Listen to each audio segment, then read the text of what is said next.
Hey, buddy. What's going on? You grumpy bitch. I'm not grumpy tonight, honestly. I know you're not, but it took you long enough. I'm tired from waiting on your ass to set all this shit up. Well, I had to finish connecting mic cables that you're responsible for. Well, you were taking so long doing the other, I forgot about that mic cable, so I was helping you. I appreciate that. You what know are we drinking? Oh, okay. Tonight we are drinking Hell-Cat Maggie Irish Whiskey, the unique blend of the finest Irish craftsmanship and American know-how. So it is, we talked about this briefly, an American Irish whiskey. Hell-Cat Maggie was a well-known criminal in Manhattan's Five Points District and a member of the notorious Dead Rabbits gang. She was a fierce street fighter and actually filed her teeth and nails into points to better shred her opponent's skin. Dead Rabbits. Isn't that what, is that Leonardo DiCaprio? Who is that in that, the New York, Gangs of New York? One of them in the Dead Rabbits. I don't think I ever watched Gangs of New York, actually. It's a good movie. I've heard. I'm going to pour this so you can talk.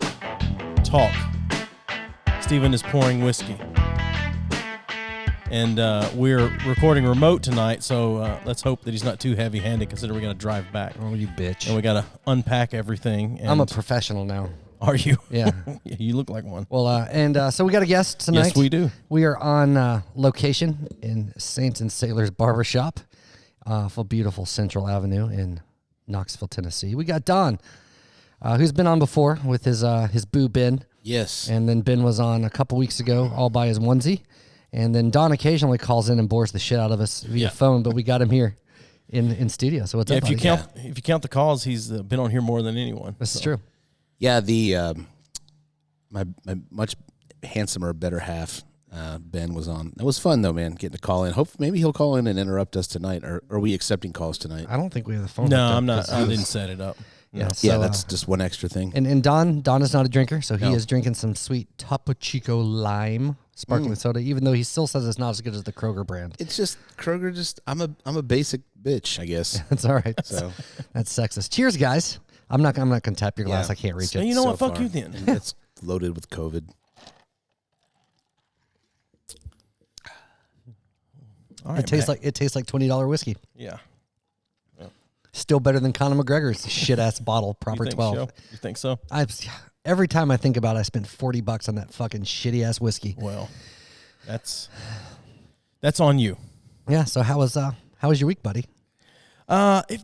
This was a long week, but it wasn't a hard week. But it felt like the week was never going to end, and it's been a while since I've had one of those weeks. Okay. I'm hurting. My son bought a house last week, and I helped him last night, and so I'm hurting. hurting. I was thinking like you were hurting some type of animals. Yeah, cattle. No, I'm hurting COVID. Okay. Collecting. I dig the natural reverb that's in here, by the way. Yeah, it's a big room. Yeah. Which this will look awesome on the video because it's a gorgeous fucking barbershop. Yeah, it is. That is if the video turns out right. Well, we got two new cameras we're recording with tonight. So. Yeah, and also, I mean, we'd have a lot less echo if there were fucking people here. You're right. As was promised. Bodies to take the noise. Hey, barbers are the flakiest can be. Hair people in general. Hair people. It's a flaky industry. Well, until I got to know you actually a little bit, like I always knew because Amanda being in the cosmetology world and. Like I know how like catty and bitchy like female hairstylists and flippant stuff they can be. Didn't think that the dudes would have been that way on that side. The dudes can get equally as bitchy. Yeah, because I mean you expect young dudes to be stupid, but not necessarily like bitchy. Yeah. No, they get pissed off about all the same shit that the ladies get pissed off about. So well, I guess equal opportunity. Yeah, right. Anger, right? But so we're stoked to actually be here. This is our first ever. On location recording session. This is the first time I've been in here, so it's a sweet fucking shop, dude. Yeah, I love it. It looks great. We're trying to transition Joey slowly. Yeah, we're working on him. He's been in transition. I've been transitioning for a little while. Yeah, we'll get him. Yeah. We'll get him at some point. Look, I'm loyal. Yeah, sorry. Yeah, not loyal to a shop. You're right. I'm not. I'm loyal to the person that's actually loyal to your hair wife. I'm loyal to the person that puts their hands in my hair. Yeah, loyal to the person that washes my hair every 3 weeks. The only person that rinses your hair, right? No, he gets a hair washed when he gets it cut. Okay. I think I can neither confirm nor deny whether my hair is being washed or not. All right, but they have. I would think you would smell something. They have a hair washing station over there. Yeah, we wash hair. I know. Yeah, once every 3 weeks. No, I get it. I would imagine, though, that probably, maybe it does, but I wouldn't think in a barbershop that gets used quite as much. I mean, you guys have one as opposed to no, I mean, we have it because we have to have it. But, I mean, some dudes come in here pretty grimy and gross. Oh, yeah. They'll get loaded up with product before they come in. And sometimes if they have, like, longer hair, it just helps to, like, detangle it a little bit, I guess. You mean it's hard to cut and comb hair when it's fucking coated with pomade? Yeah, and fucking clay. Or it hasn't been washed for 3 weeks. Right. Either way. Yeah, that's why you have to, yeah, so. That's it. I give it a good hot water rinse before I go to the shop. Yeah. So, which, by the way, you had a handful of folks that were going to be here tonight that, you know, as they do, have slowly bailed as the week has gone on. So we want a list of those people so we can call them out on Instagram when we post this shit. Yeah, no, everybody, we had some commits and some non-commits, and then, but as commits, we were going to have Clayton here, and he's one of our barbers here at the shop. He's our newest barber here at the shop. Well, it was going to be all barbers here from the shop. That's right. It was going to be just barbers from the shop. And, but Hannah was going to be here. Yeah, and, fuck Hannah. I talked to her today, and then she gave me a strong maybe, which I knew was a no, but it was to give it was me more a shut up. soft maybe from what it sounds like. And then Spencer, but Spencer retired from the barbershop today, so so that didn't work out. And then Donnie, and then Donnie. I met Donnie. he's the hairier Don. Oh, okay. Yeah. Oh, yeah. And that dude was working like 3 jobs. Oh, yeah. Like I talked to him so much about it going today a little bit, and I was like, okay, you have a legitimate reason not to be here. And Maddie's got some stuff going on personally, so which couldn't is be here. It's understandable. So we get it's you. just you get me in a gigantic room. That's cool though. Yeah. That's cool. It's a good place to be. It's a cool space, man. We love this building. I think we've talked about it before. I mean, we picked the building because it was a great space, and we picked it because it's in a cool area. Although while we're sitting here tonight, we're kind of in the fishbowl. Yeah, we can't see out, but people can see in. So I'm sure there's some pretty interesting individuals walking by. Well, we've talked about before setting up, like in Market Square on a Friday, Saturday night when people are shit-faced and just fucking getting people as they come through. You need to go set up at Tent City underneath the bridge. Oh shit! Yes, that'd be even better. Dude, that'd be amazing. Popular with carry all the alcohol down there, right? Yes, and I don't want to. I don't care. I don't want to fucking have to like clean all the fucking ass off the microphones afterwards. Yeah, we have to throw away those fucking screens and get new ones. You just have to get new microphones altogether. Just take your cheapest microphones and toss them. Right.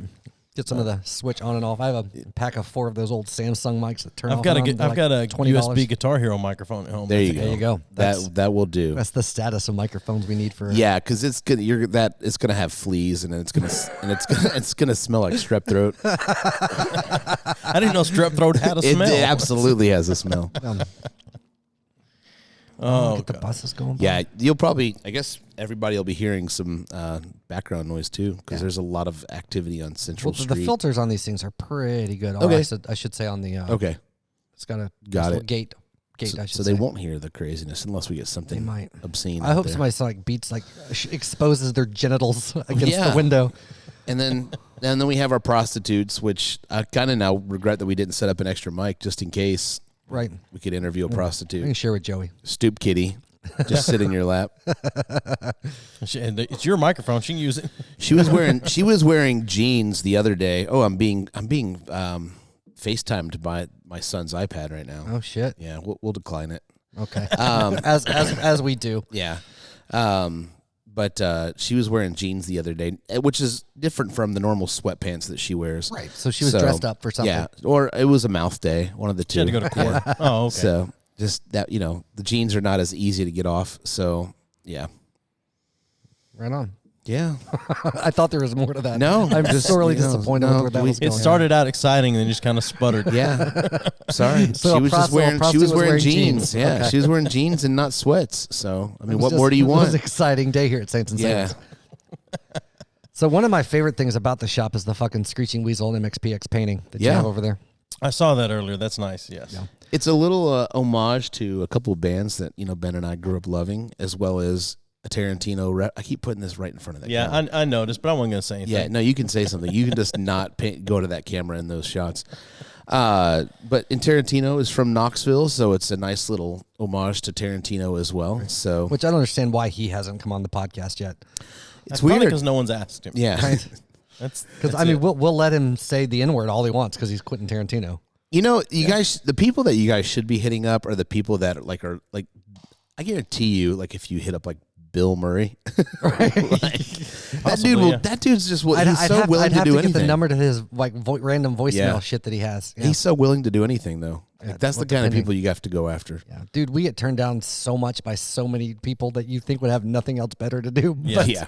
This is not the first night we've been turned down by people that cut hair. So yeah, it's so funny. Yeah, Joey's lady turned us down. Did we talk about that on a podcast already? Yeah, okay, you had mentioned you had wanted to get his hairdresser on, but she and another woman that's out on her own. Were going to come on, and they listened and said Steven is out there, and that was the reason was not me to come on. Oh, okay, yes. yeah. Which I don't get that. Like, I don't feel like I say anything that's out there. I'm profane and shit, but you know, sure. Oh, okay. So Donna hasn't heard about my the shit with my grandmother yet. No, but before you tell that story, yeah, she listened to the podcast. Just should have done this at the top of the show, but. Like, shout out to Reese Roper for coming on last week. Yeah. Because that was a really good episode, and everyone else that's listened to it, if you happen to listen again, they're going to be sorely disappointed. They will be very disappointed. Like, oh, fuck yeah, Reese Roper. I still have to go and listen to the episode. Yeah, it's pretty good. Like I said, other than me stumbling over my dick mouth for the first 20 minutes or so, it got pretty good. But, yeah. He was a cool guy. It was a great conversation. So, anyway. So we're just saying that, because this episode, we're expecting this episode. I feel, that's why, we had Ben, again, my better half, and then Reese Roper, and then me. So I feel like, I don't know, I'm going to let everybody down. No, you're in good company. But, Ben, he gets, and you know this well enough, he gets visibly uncomfortable. Oh, yeah. With certain things. And I get like he's the face of Anchor, so he's got to be a little careful with what he puts his mouth on. In or on. Yeah. But yeah, like just the looks on his face when certain topics come up are fucking fantastic. Oh yeah, they're great. Yeah. Yeah. He gets real uncomfortable. Yeah, he moves away from the microphone quickly. Yeah. We had a good game of Who's That Racist queued up, and he was we're like we decided to be nice. Yeah. And we thought about playing with Reese Roper, but given his history of activism in some of those areas, we thought, we don't want to completely, He went to one of the March on Washington recently as well. So. Oh, yeah. Yeah. So, didn't want to. Well, I talked to the guys that we're going to have coming up about some of the games. Like, can we not play that one game? And I was like, we don't have to play that one game. That was the Defiant Hair Care guys. The list of games they want to play is smaller than. Well, a lot of people don't understand the purpose behind the game, though. It's not to like, hey, people, it's funny when they're racist as much as people that are racist you don't fucking think are racist. You would never think that they would say that. Yeah. So that's the appeal of the game to me. Well, I've got some broad-reaching quotes for the next time we play. Yeah, we do have one locked and loaded. We didn't know if we wanted to waste it on just you though. Okay, good. If there were more people here, it'd be more fun. Yeah, it would be. Okay. It would be. Yeah. So So you got questions? You got answers? What do you got, Joey? You're sitting over there quiet and sulking. I had a bunch of questions, but just like the people that were supposed to be here, they dwindled. Right. They would probably be way better to answer those questions. No, it's yeah. Well, we were excited about just being assholes to the people that work for you. I know. And then putting you on the spot. Be like, okay, what are the things you hate about Don as your boss? Who's your but also asking Don who's his favorite. Like, who's your favorite?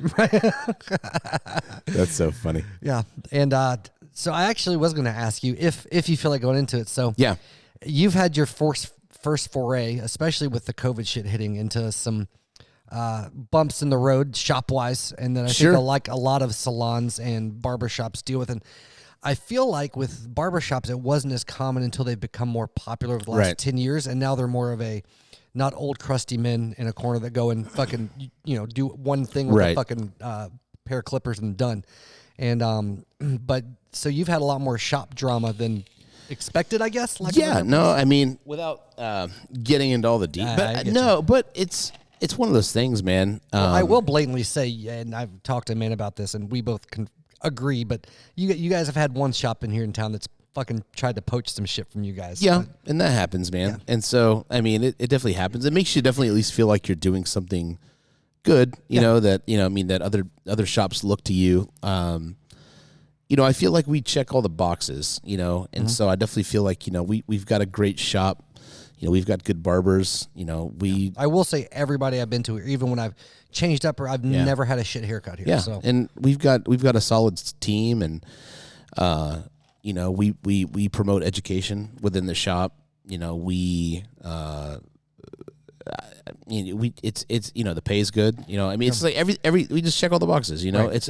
It's a great place to work. I think it's one of the, I'm biased, but I think it's one of the better looking shops in the area. Yeah. It's just got a very American traditional feel to it, and so I think, you know, that's an aspect that a lot of shops miss. I think they try to be too cliche. You know, they try to be too gimmicky. You know, there's a new shop in town that there's two. It's a franchise, but it's like they offer beers with their, you know, you get a beer. You know, they charge you $30 for your cut, but you get free beer. You're paying for the beer, right? You know? Right. But it's like, it's just such a gimmick, you know, from pool tables to ping pong tables to, I'm looking at you, Joey. I don't understand that. To flat screen TVs, to video game cabinets. That also checks a lot of boxes for what people nostalgia wise think of barber. Not older dudes, but like younger guys. What, like, it must have been like in the 50s with mahogany and with all this shit, which is not at all. Barbershops were usually like bare bones,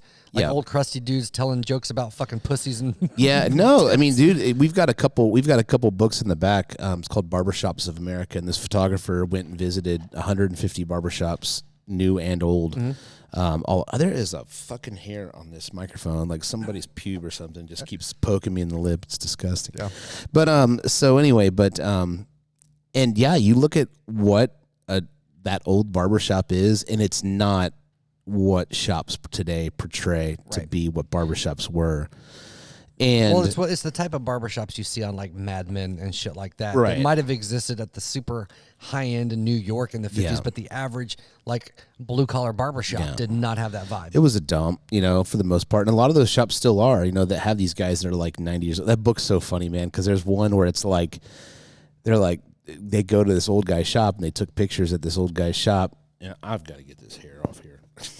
It's just driving me crazy, man. I gave that motherfucker a good tape rub before you must have fucking put your dick through it or something, man. I don't know. That's how you get pink eye. Yeah. So you want to get pink eye? Because that's how you get pink eye. Rub it all over your asshole. But yeah, there's like a guy in there, and they're like, this guy has like been at this shop since, and they have a quote in there, and he's like, I'm probably gonna do this till the day I die. That's the dude's quote. Right. Like, and his name's like Barber Bob or something. He's got like a fun name and all that shit. Down says like, in loving memory of Barber Bob. So from the time they got the quote to the time that they published the book, the dude died. So awesome. Just the question is, did he die with the fucking wall in his hand? Yeah, hopefully, maybe. It would probably be an Oster more than a wall. Oh yeah. Excuse me, I misquoted. Yeah, you're Walls too is hip. a shitty Walmart brand. No, Wall puts out great stuff. No, they don't. Not compared to the Oster. Yeah, Oster is where it's at, man. But it's just they just definitely try to be like this new modern thing. You know, some of them look like, you know, you're at an elk lodge. Joey. I love elk. So who doesn't love elk? And I love lodges. Who doesn't love mahogany and elk? Yeah. But anyway, so I feel like I said, I feel like we offer a great aesthetic. I feel like we offer a very traditional experience. It's all about just coming in and hanging out in the conversation and listening to music and, you know, whatever. And so, sometimes that's not enough. You know, that's kind of getting back to what you were talking about. You know, sometimes that's not enough. Those aren't the things. And, we take real good care of everybody here. You know, we definitely, we do our best to make sure everybody's hell, your barbers don't have to wash their own fucking towels. Yeah. That's a big fucking deal. And hey, man, when we had a guest guy, teacher class, you know, too long ago, and, we went to dinner one night, and his name's Shane Nesbitt, and Shane was like, my wife loved that fucking class, by the way. Yeah, he was amazing, but Shane was like, there just wasn't enough mask wearing.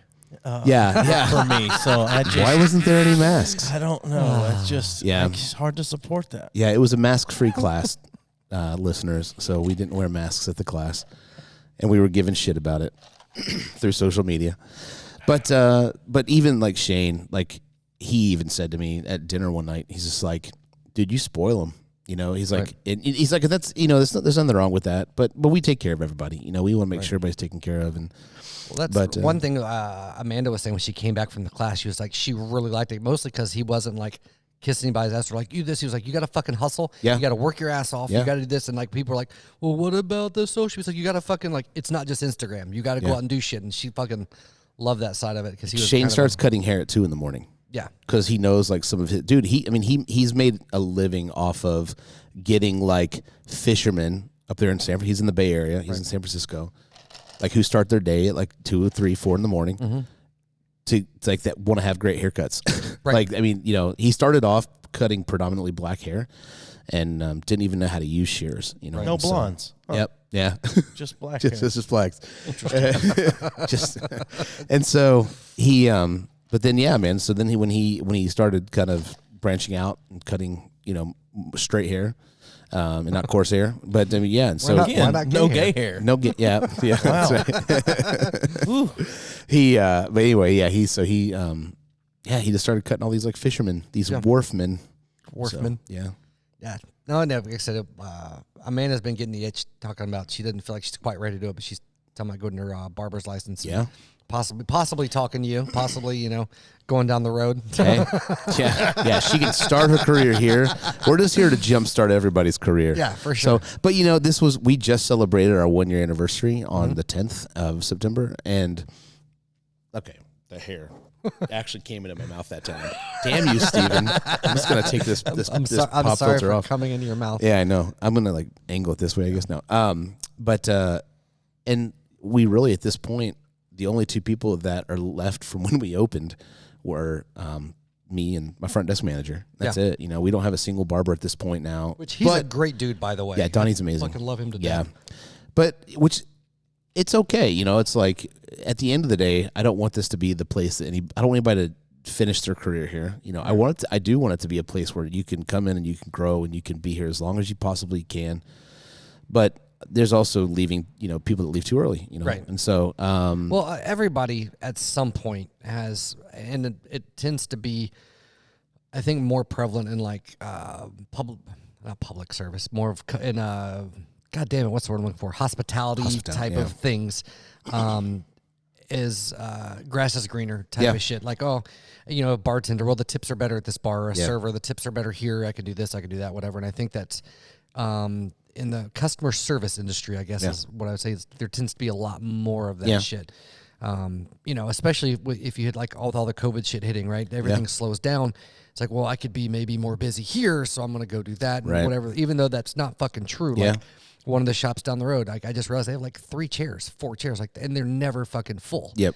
And I'm like, so the fuck, like, you know what I mean? And and even some of those, I've seen their pictures on social media where they're not wearing masks during their fucking haircuts, or at least taking them off for the pictures, and it's like, what the fuck, man?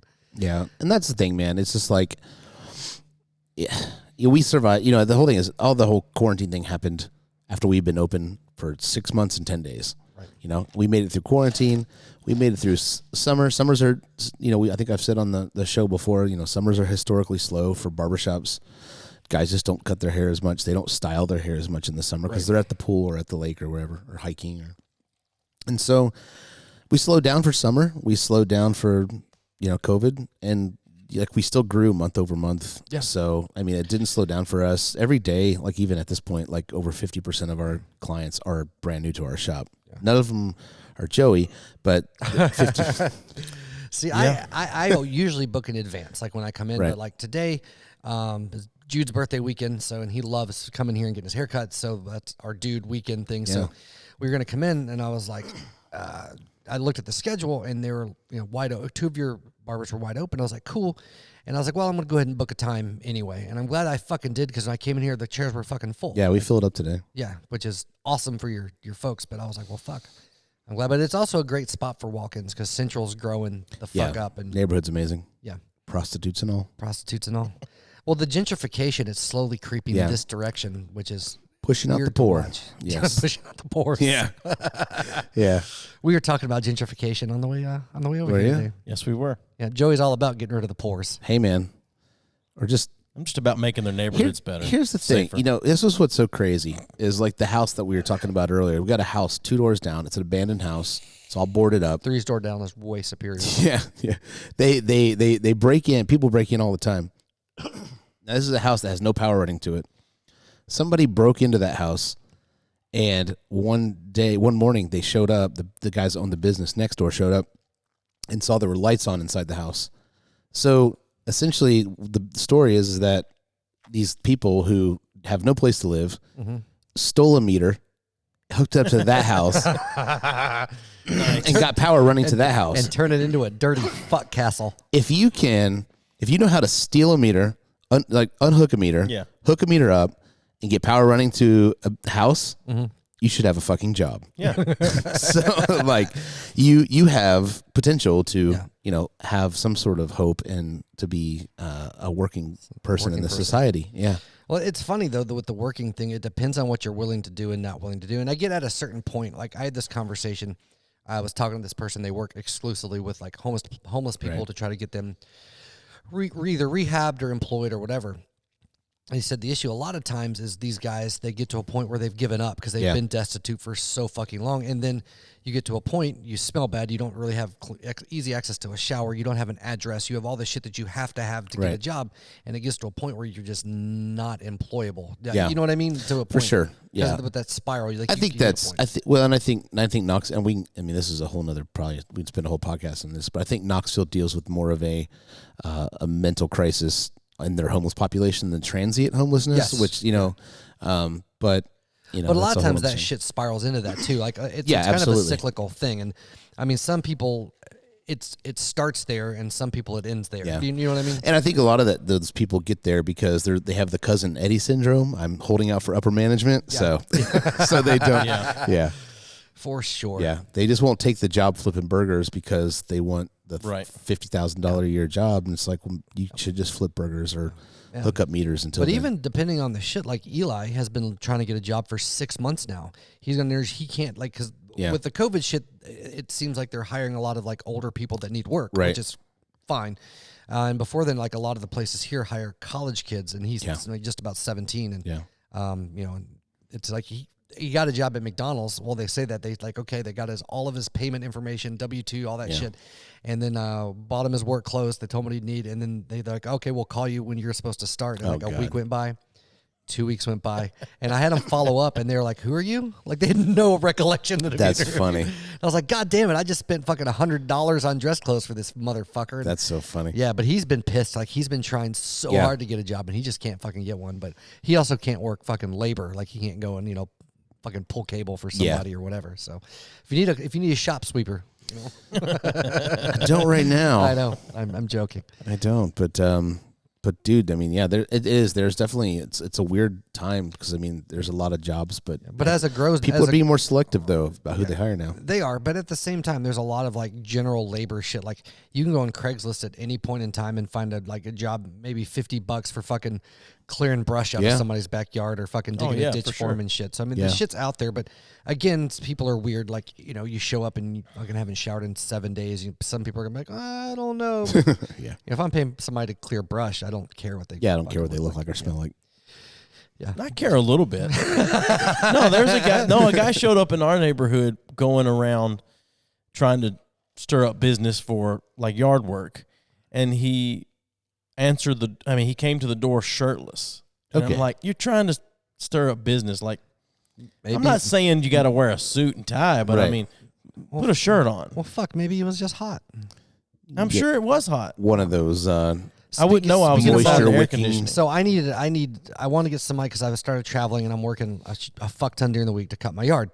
And so I went to talk to Joey's guy, and he's booked out for like next year. The shirtless guy? No. Okay. And so I went and did some Google searching, and there's a company here called Lawn Starter, right? And I guess they're a nationwide company, and they have people that essentially sign up under them, and they do the booking. So you book through Lawn Starter, and I'm guessing they take a percentage, they book them, whatever.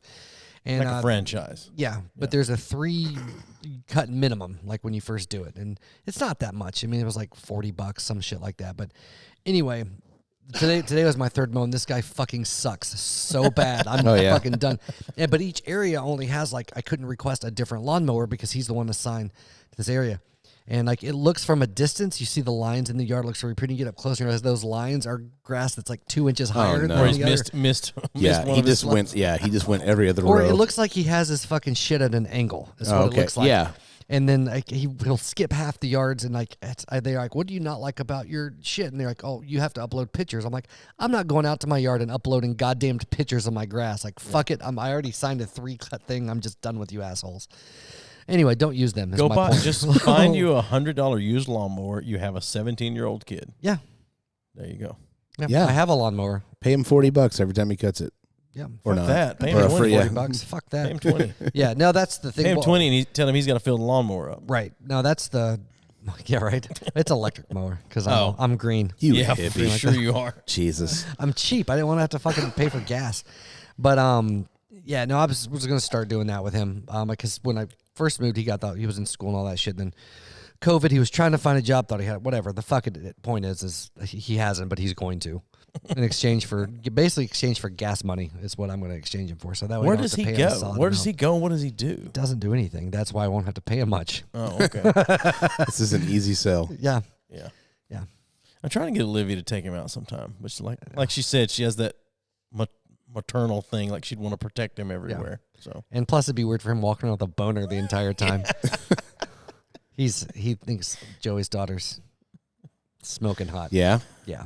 Right. How old is she? 19. Oh, okay. Yeah, right. It's only 2 years. That's good. Yeah. Yeah, and I don't care. I'm not going to sue. There's no statutory in my world. He's not her. He's not her type. He's not her type. Yeah. She's got Ben's her type. Okay. Ben's her type. Yeah. Because I said something to her, and I told Ben this, and I said something to her the first time you guys came on. We all went to dinner the next night to meet my oldest son's girlfriend, and I said, "Yeah, we had the guys from Saint Sailors in last night," and I said, "Well, that Ben, that's a pretty man."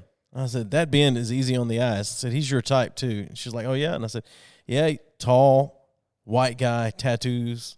She said, "Oh, I need to see this guy." So I found him on Instagram, and I said, "He's too old for you." And she said, "I'm an adult. You don't get to tell me too old is." I said, "He's in his mid-30s." And she goes, "Okay, yeah, he's too old." But but he looks like he's in his mid-20s. Yes, but she did look at me and she said, "Oh man, too bad he's got a girlfriend." That's what she said. "Ooh, man, too bad he's got a girlfriend." Yep. Yeah, that's funny. Well, Don's a snack though. Ben, no, don't start with that. Yeah, he is a snack. He's a snack. Ben's the snack. He's the main course. I'm thirsty and I'm hungry for some of that snack. What's the other one that bothers me? I've already forgotten. Slap. Oh God, yeah, slaps. Yeah, it keeps growing. Jude's starting to pick up shit, but he's 10, so it's stuff that was popular 2 or 3 he's years Canada. ago. He's way behind. Yeah, or the South, when everything else happens in the rest of the world. Yeah. Dude, shit. Krista started rewatching Dawson's Creek today. Oh Jesus, today, and so I was just sitting there eating, waiting on you to get there, and whatever. I was late today. I'm fucking sorry. No, I didn't feel like you were late. You know this. I'm going to interrupt you just for a second. You know what this goddamned whiskey tastes like the more I drink it? Shit. Well, yeah. Okay. But it's like somebody took a decent Irish whiskey and then put a little bit of shitty bourbon in it and mixed it together. That's what it tastes like. So now I know what American Irish label whiskey and everything, tastes like. and especially with the brick behind it, it looks like it should be a cinnamon Irish whiskey. Oh fuck me! I would kill myself. When you grabbed that bottle, podcast. I was like, he's not going to be happy about this, but No. it wasn't. So. Well, that's why I tried. It was $20. So. Sure. Yeah. Anyway, continue. So she starts watching Dawson's Creek, and one of the girls turns to the guy, and he said something. She goes, "You're such a sphincter," and I was like, "God, this is just so fucking 90s." I mean, it's just sphincter. So weird. I have such a problem with James Vanderbeek because the very first thing I ever saw him in was in the 90s classic Angus. And he is a Rick Sanford, I think is his name. He is a piece of shit in that movie. He's just such an asshole. He was like everything that you hate about dudes in high school. Yeah. And I'm like, that guy's just such a piece of shit. So every time I saw him in anything after that, I just can't watch it. Speaking of 90s, you know who I feel like should get another shot at the limelight? Who's that? Casper Van Dien. Tarzan? No. Isn't that the dude? He played Tarzan. Did he? Yeah, at one Did point. he? Yeah. No. I thought that was Brendan. Yeah. No, that that was Brendan George of the Fraser Jungle. did. That was Yeah. George of the Jungle. George of the Jungle. Yeah, my bad. Casper Van Dien. Getting my white guys Wasn't he hanging like out in the Starship jungle Troopers? mixed Yeah, up. Starship Troopers. But are you about to IMDb him? No. Okay. No, I'm going to find out. I don't think he was Tarzan, though. That was Tarzan. Really? Okay, we're going to look. Because he got really fucking jacked if that was the case. Yeah. Yeah, I don't keep know, talking. whatever, Don't just anyway. ignore me. Well, I mean, other Casper Van Dien movies, I don't know. My son, he keeps text messaging me. He's like, "Come home, sad face, sad face, sad face, sad face, sad face." He was really bummed when I left tonight for whatever reason. He's being real emotional. How old is he? He's 9, but he's a very emotional kid. So I took a picture, and it shows you holding the bottle of the whiskey or whatever you're drinking, and I just took it was just a random picture that I took, and Ethan says, "Why is that guy holding beer?" And he says, "And what is a podcast?" Is he on social media? I'll send him a link. No, he's not on social media. No, he's the most social media he gets in his days. He's got a Nintendo Switch. So he plays with his friends. Yeah, no, he was not in Tarzan. Was he not? No. Is he one of those kids that talks about fucking your mom? No. That's what you think. That's gonna be what you that's think. going to be Jude at some point. You think so? Oh god. So no, I do have a funny, not funny. He, this was a couple of years. This was like 2 years ago, and so he was getting into the Captain Underpants stuff. Yeah. And so loves, as they do. Yeah. And he is a typical boy. He's all about butts and farts and all that. That doesn't sound like a typical boy. That's typical. He's all about butts. Yeah, well, he I'm likes saying. noise. Sounds like So- once Nesbitt would have been cutting his hair. So he said. One day I had on my iPad. I've got a Marvel. But butt sounds to some people are much different than butt sounds to others. So he. Some people's butt sounds are somewhere along the lines of Yeah. No, not those sounds. No squishes. So yeah, he ended up. Well, that's where I'm going with this. Yeah. So he ended up. He asked me to pull up a picture of Spider-Man on his iPad because he was wanting to use my iPad and with my iPad pencil or whatever it's called to color a picture of Spider-Man on my iPad because I have this Marvel coloring book thing. And so I go to pull up his Safari. And as a parent, you just assume that your kid's doing right, or they're just. Oh, not, I don't trust my kids as far as I can throw them. Well, my kid, like Ethan, like he's a good kid, like I know. But like anyway, Can't so trust the bastards. So and again, and this was not like I don't think it was anything like where he was like interested, but he typed in the word, and again, because again he's obsessed with like he loves to just show his bare ass. Like I can show you like a million pictures of him just like mooning me. Yeah, absolutely. Just being a little shithead kid. And so he typed in the word naked people, and he spelled naked or something. So N-E-K-K-I-D. it was something like that. Yeah, it was some crazy ass spelling of naked. And I started looking through this search history, and it's just like, it's crazy. I mean, just pictures, gay stuff, straight stuff, anal. Like I'm just like, your kid's open-minded. oh god. Yeah. So I mean, yeah. I was in tears, and we had to have that talk. You know, we were just like, all right, let me kind of explain to you what you've seen. Yeah, son, have you ever heard of Safe Search? Yeah. So yeah. Private mode. So it's on lockdown. Safari is on lockdown. This now. one's called docking. Yeah. No docking. We didn't. I hope he didn't see any docking. That's when two men who don't like each other very much. Those squishy noises you were making. Right. That's amazing. No, I regularly go through my kids' search history and. Well, he doesn't have access now, so I don't have to worry about it. Yeah. But like even my 17-year-old, every now and then I'm like, okay, I need to make sure he's not, like into like looking up some animal shit. Yeah. And also like I've told him before, it's like you're getting old enough now, not that he's like covered in like ladies falling over him. I was like, but dude, if you send one dick pic, I'm fucking your world up. Yep. And I was like, that's never acceptable. Yeah. Like it said, unless you're like Now, what if she dating? asks Well, that's for what I'm saying. Over if 18 you're dating in a over 18 relationship. in a relationship, and they ask, sure, but you do not send unsolicited dick pics, or Sure. do you send them now? And I said, if a girl sends you boobs right now, I was like, that's fucking child pornography. I can go to jail for that shit. Yep. And I was like, fuck no. Send it to me so that I can make sure that what you got Yeah. is okay. I just and I'll wanna- cover for you. I wanna and- clear it. and you delete it. Well, Amanda and I had this conversation too about teenagers dating, like 16, 17-year-olds dating like a 20-year-old or whatever. And I was like, it's way different for a 17-year-old dude to date a 20-year-old girl than vice versa. Yes. And she was like, no, it's the same thing. I was like, on paper, yes. Yeah. I was like, but it's way different. Yeah. And she was like, no, it's the same. So we had this No, it's argument. not. And I was like, it's much, much different. And not because it's my daughter versus Yeah. my son or whatever, but just in general. I was like, because dudes at about 16 or 17, you might not understand emotional consequences, Right. but you'll fuck the shit out of a pillow. It doesn't fucking matter, And you might get your heart broken, whatever, but it's not this long-term emotionally devastating thing that it can be like when you're a 16-year-old girl, and plus the motivation behind a 25-year-old dude banging a 16-year-old girl is typically very different than the other way around. Yeah, for sure. Anyway. Yeah, it's an odd thing, because we were talking about something. I was like, yeah, that's what we were talking about, him hanging out with Olivia, and I was like, one of her friends might be whatever, and she was like, no, they'd be 19 or 20. I was like, so he's 17. Yeah. Not If down for that. if he'll jerk off to it, it's not going to scar him. Exactly. That's the thing. Exactly. That's how you. That's in my opinion. That's how you win the teachers sleeping with their male students argument. The defense attorney should just get up there and just say, I have a question for you. You slept with this person, right? Did you jerk off to it a couple of days later? He says, yes. Your Honor, there's no scarring. The defense rests. Yeah. Well, I get in those situations, it's more about the manipulation or grooming or what the fuck. I like to ever. imagine Matlock is the one defending. Defending the teacher. Classic gray Well, I suit. feel like a lot of times too, the dudes in those situations are more predatory and more grooming-esque than the other way around, because just ask Crystalia. Right, but I'm saying, great. The average 16, 17-year-old girl is not going to just hey, I'm going to go bang this 25-year-old. They might be attracted to a teacher or whatever, but it takes some convincing to get there. Whereas a dude, it's like, hey, you want to put that in me? And they're like, fuck yes, I want to put that in you. It's a way different.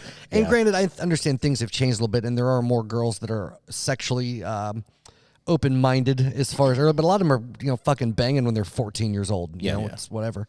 Amanda had this client that came in, and her daughter got pregnant at fucking 10 or 11. Jesus. Stupid young, because her and some other dude they were watching decided Googling naked people on the internet. they saw that's some what they ended porn up or with. some shit, and they decided to fucking try it, and she got fucking pregnant. Lord. Yeah. Could you imagine that shit? Oh my God. Oh, yeah. I would have been so popular. Well, you basically had kids when you were fucking 10 or 11 years old. Oh my God. And that's what I'd be like, nope, you're fucking aborting that bitch. At that point, there's not a conversation to me in keeping it. 16, 17, you made some decisions. I mean, you're going to hell anyway, so. Yeah, that's true. But devil no, worshippers seriously, at 16, following 17, you made a mistake. We can talk about this, and I understand you're under 18. You need some guidance. We can talk about it, but it's a little bit of a different ballgame than at 10. At 10's you're not carrying that thing to term. I'm sorry. I love you, and you haven't even had your quinceañera yet. Right. But I'm saying they have no idea what they've done at that point. Yeah. It's not at 16 you decide to fuck your boyfriend, you were stupid about it, and whatever. You're 10. I don't That's know. crazy. This is what a great point to go on a break on. You're ready to go on a break No, already? we have to go on a break. We're at okay. 45 minutes. That's why I was Really? saying. It doesn't feel like 45 minutes. I know, because Don is feels actually more like hour 15, hour 20. it's fucking crazy. But I know you had some news and some shit you wanted to cover. No, it's not that I want. It's just that if Don's, as interesting as his calls. His porn addicted kid, he likes to call it back. Yeah, that's who we need to have on here. Yeah, I looked at Jude's search history because he had to have a laptop for school, so I got him one. And I looked at his search history just to check, and it was all things to do when you're bored. Which can lead down a really bad. Right, Yeah. but then it was I think one of them was how to build a weapon out of potatoes. It was just random shit like that. You haven't taught him how to make a potato gun yet? Not yet. No, I do not need to teach you how to make a potato gun. Well, then don't teach him how to make one so that he can play with it at your house. Partake in it. Right. Yeah. And I think one of them too was how to. It was what was it? It was something along like how to battle a samurai, like shit like that. Things to do when you're bored. Right, to battle samurais, things like that. So he's good right now. Yeah, he's in good shape, man. right now. Yeah, he's not headed down the. Oh my God. I searched my daughter's history the other day, and it was like how to summon demons and shit. And I was like, God damn it, we're gonna have a talk soon. How to summon demons. Yeah, that was one of the lyrics search histories. Like, I'm not even fucking joking. How to summon demons. Oh my God. That's weird. Oh my God. I don't. I think she has this thing, and whatever reasons, but she has this control thing. Like she wants to control everything and control people. And I'm guessing it's coming out of that in some way because she's, her. That side of the family for her, not my family, but her mom and shit. Like they talk about like witches and much like other movies. So they're all about like she sees a lot about manipulating people with magic and shit like that. And because of some of her control issues, I think it comes from that because she thinks How old is she? She's be 12 in a few weeks. Oh, never mind. That would probably say. I would say we should do a Halloween episode and get a Ouija board in here. Joey won't fuck with the Ouija board. Won't fuck with the Ouija board. Ben was talking about some of his supernatural shit and all that. Oh, Jesus, man. Did he talk about the Dybbuk box? No. So he didn't talk about that? No, he when talked he went about out like to, his brother and some crazy shit like that. No. He talks about going on like a ghost tour thing. And So he went to Zach Baggins. like that. Yeah, so he went to Zach Baggins' like haunted museum out in Vegas when he was in Vegas. And he dropped one of his business cards in the Dybbuk box, and it's like supposed to be the most haunted Dybbuk box in the world or whatever. And yeah, he just had, and again, you're going to have to ask him because he'll tell the story better than I will ever tell it. But I mean, it was just bizarre shit. Yeah. I mean, it was the year he turned 33, like $3,300 went missing out of his account. Like all these like just fucked up things started happening to him the year he turned 33. And it was crazy. Yeah. So you'll have to ask him for more details, but he and I are, we kind of line up similarly on a lot of that kind of stuff. Yeah. So like we've talked about going and doing one of the overnighters at the Old South Pittsburgh Hospital. Hell yeah. Dude, we could do this. Fucking ghost podcast? Yeah. Hell yes. But it's supposed to be pretty intense down there. And like it's way cheaper than going to the one that he always wants to go to is like crazy expensive. But it's like $800 and you can take up to like I think it's like 15 people or something like that. So it works out to be like if you get a full group, you get a full overnight, they just leave you in there, lock the door. Dude, I am down. And Amanda is in 100%. I can speak for her on this. She's all about some ghost shit. Yeah, Old South Pittsburgh. It's like kind of like northwest of Joey, Chattanooga. you in? Yeah. Do some ghost shit. I'm in on it. It's just whether my wife is, because she's very much one of those. She doesn't have to come. No, I understand that, but she, I got a feeling her thoughts are gonna be like, there's no telling what you're bringing back into this house. So she doesn't want to fuck with it. Yes, so, that's it. That's Put your foot down. Deanna would probably works. say that Put too. your foot down. Sure. Yeah. I put my foot down on the daily. It Yeah, I would bet be you do. so fun though. Yeah, I bet you put your foot. Yeah, but I better have fucking dinner ready when I come home from work. Yeah. Dude, yeah, I definitely love the supernatural stuff though. Yeah, so. it's cool shit, man. It's an interesting thing, but like, so I actually talked with Hannah about that today too. Did he also tell you that his dad like bought him like all the ghost hunting equipment and shit? And he's got so much ghost hunting equipment. Yeah, he held out on us. He gets a little mic shy though. Yeah, he's got an ass load. You know, like have you ever watched Ghost Adventures? Yeah. And you know that like He box talks about that makes his love of that. Those dude, are all shitty shows. Ghost Adventures is probably the best of all of them, I would say. But it's the I don't most think they're believable. shitty shows. That's I like being love the those. tallest I love dwarf. those shows. It's not like because you don't expect some shit to happen, but Yeah. it's kind of cool that maybe it will. And so, you know? and at least with Ghost Adventures, at least they make you feel like something's happening, and they do a relatively good job. You know, and like they even have one of those the devices that makes the loud like like noise, and then you can hear like voices or like very distant voices in the background. Ben has one of those. Nice. So, dude, he's got it all, man. Like it's you so can roll funny. your eyes, but the whole I can't remember what they call it when you record the shit and then you play it back later. EKG, no, that's your heart. That's your heart. But EMF? EMF, EMP, No, not EMF. That's electromagnetic. But EMP. voice EVP, EVP, yeah. electro But, voice Like phenomenon. white noise machines. Yes. No, not like what. Well, No, I mean, but that's what they used to use, white noise machines, and then record the white noise and then go back and hear stuff. Yeah, in it. that's basically a handheld recorder. You Yeah, record yeah. and play. But some of that shit is like it's stretched in certain places. But there's some EVP shit that's fucking crazy. Yeah. Oh yeah. It legit is. Like I used to like Ghost Hunters, the OG, and then it turned out that was a whole bunch of fuckery. Yeah, but the Ghost Hunters International Ghost one, the Ghost Hunters International, Yeah. that one was fucking sweet. See, I was really stoked because I grew up in Ohio, like we talked about. I grew up in Cincinnati, and I worked at Kings Island. There's so many like ghost rumors about Kings Island and people that have died there and stuff like that. And so they actually, Ghost Hunters US, they went to Kings Island and they went and checked out some of those spots. And so, of course, I'm sitting here like, yeah, we're finally going to fucking see something. And of course, nothing happened. So. Yeah. You know, there was the area that we kind of grew up in Pulaski and Fayetteville, like there's a lot of different areas that are supposedly have, you have the Chapel Hill Light. Yeah, but there's also a lot of fucking like fucked up shit that way. I mean, there is everywhere, but especially in that area with the KKK being so heavy and all that stuff. I guess the land that my dad recently sold and moved into town, there was an old Civil War prison cave that my grandfather had just filled in and closed up. But well, there's some my dad will tell a story. He will swear by this when he was younger. That walking through the woods one night, like they were camping or some shit like that, and he said that he was walking and like a troop of fucking Civil War soldiers just kind of went on by, like Weird, man. like and not like glowing white, but like anyway, he said they walked by and he said he just scared the shit out of him. And he just kind of froze, and like he still swears by that. And then at the house in Fayetteville. You were never there, but he bought this old pew at an estate. He was all about some estate sales and stuff. There was this old fucking wooden pew for whatever fucking reason he bought and put in the hallway. And he told me this was 10 years ago. So, I mean, whatever. I was 30 or 29, 30. He said he just walked in the house. He said there were 3 old men sitting on the bench. And he said they nodded to him. He said he nodded back and just kind of walked on through. What? And I was like, that's some crazy shit, man. He was like, I swear, man. He goes, that shit freaked me out. Yeah, I feel like this stuff where people that see more like, I guess, like complete apparitions, like when I hear that, I believe less than when I do too. Just like the light and well, he also has some other shit as he's gotten older, but still, like he'll fucking swear by it, And I was like, that's it's only after he does cocaine that we have these conversations. Have you ever heard of the Hannah Ward Bridge?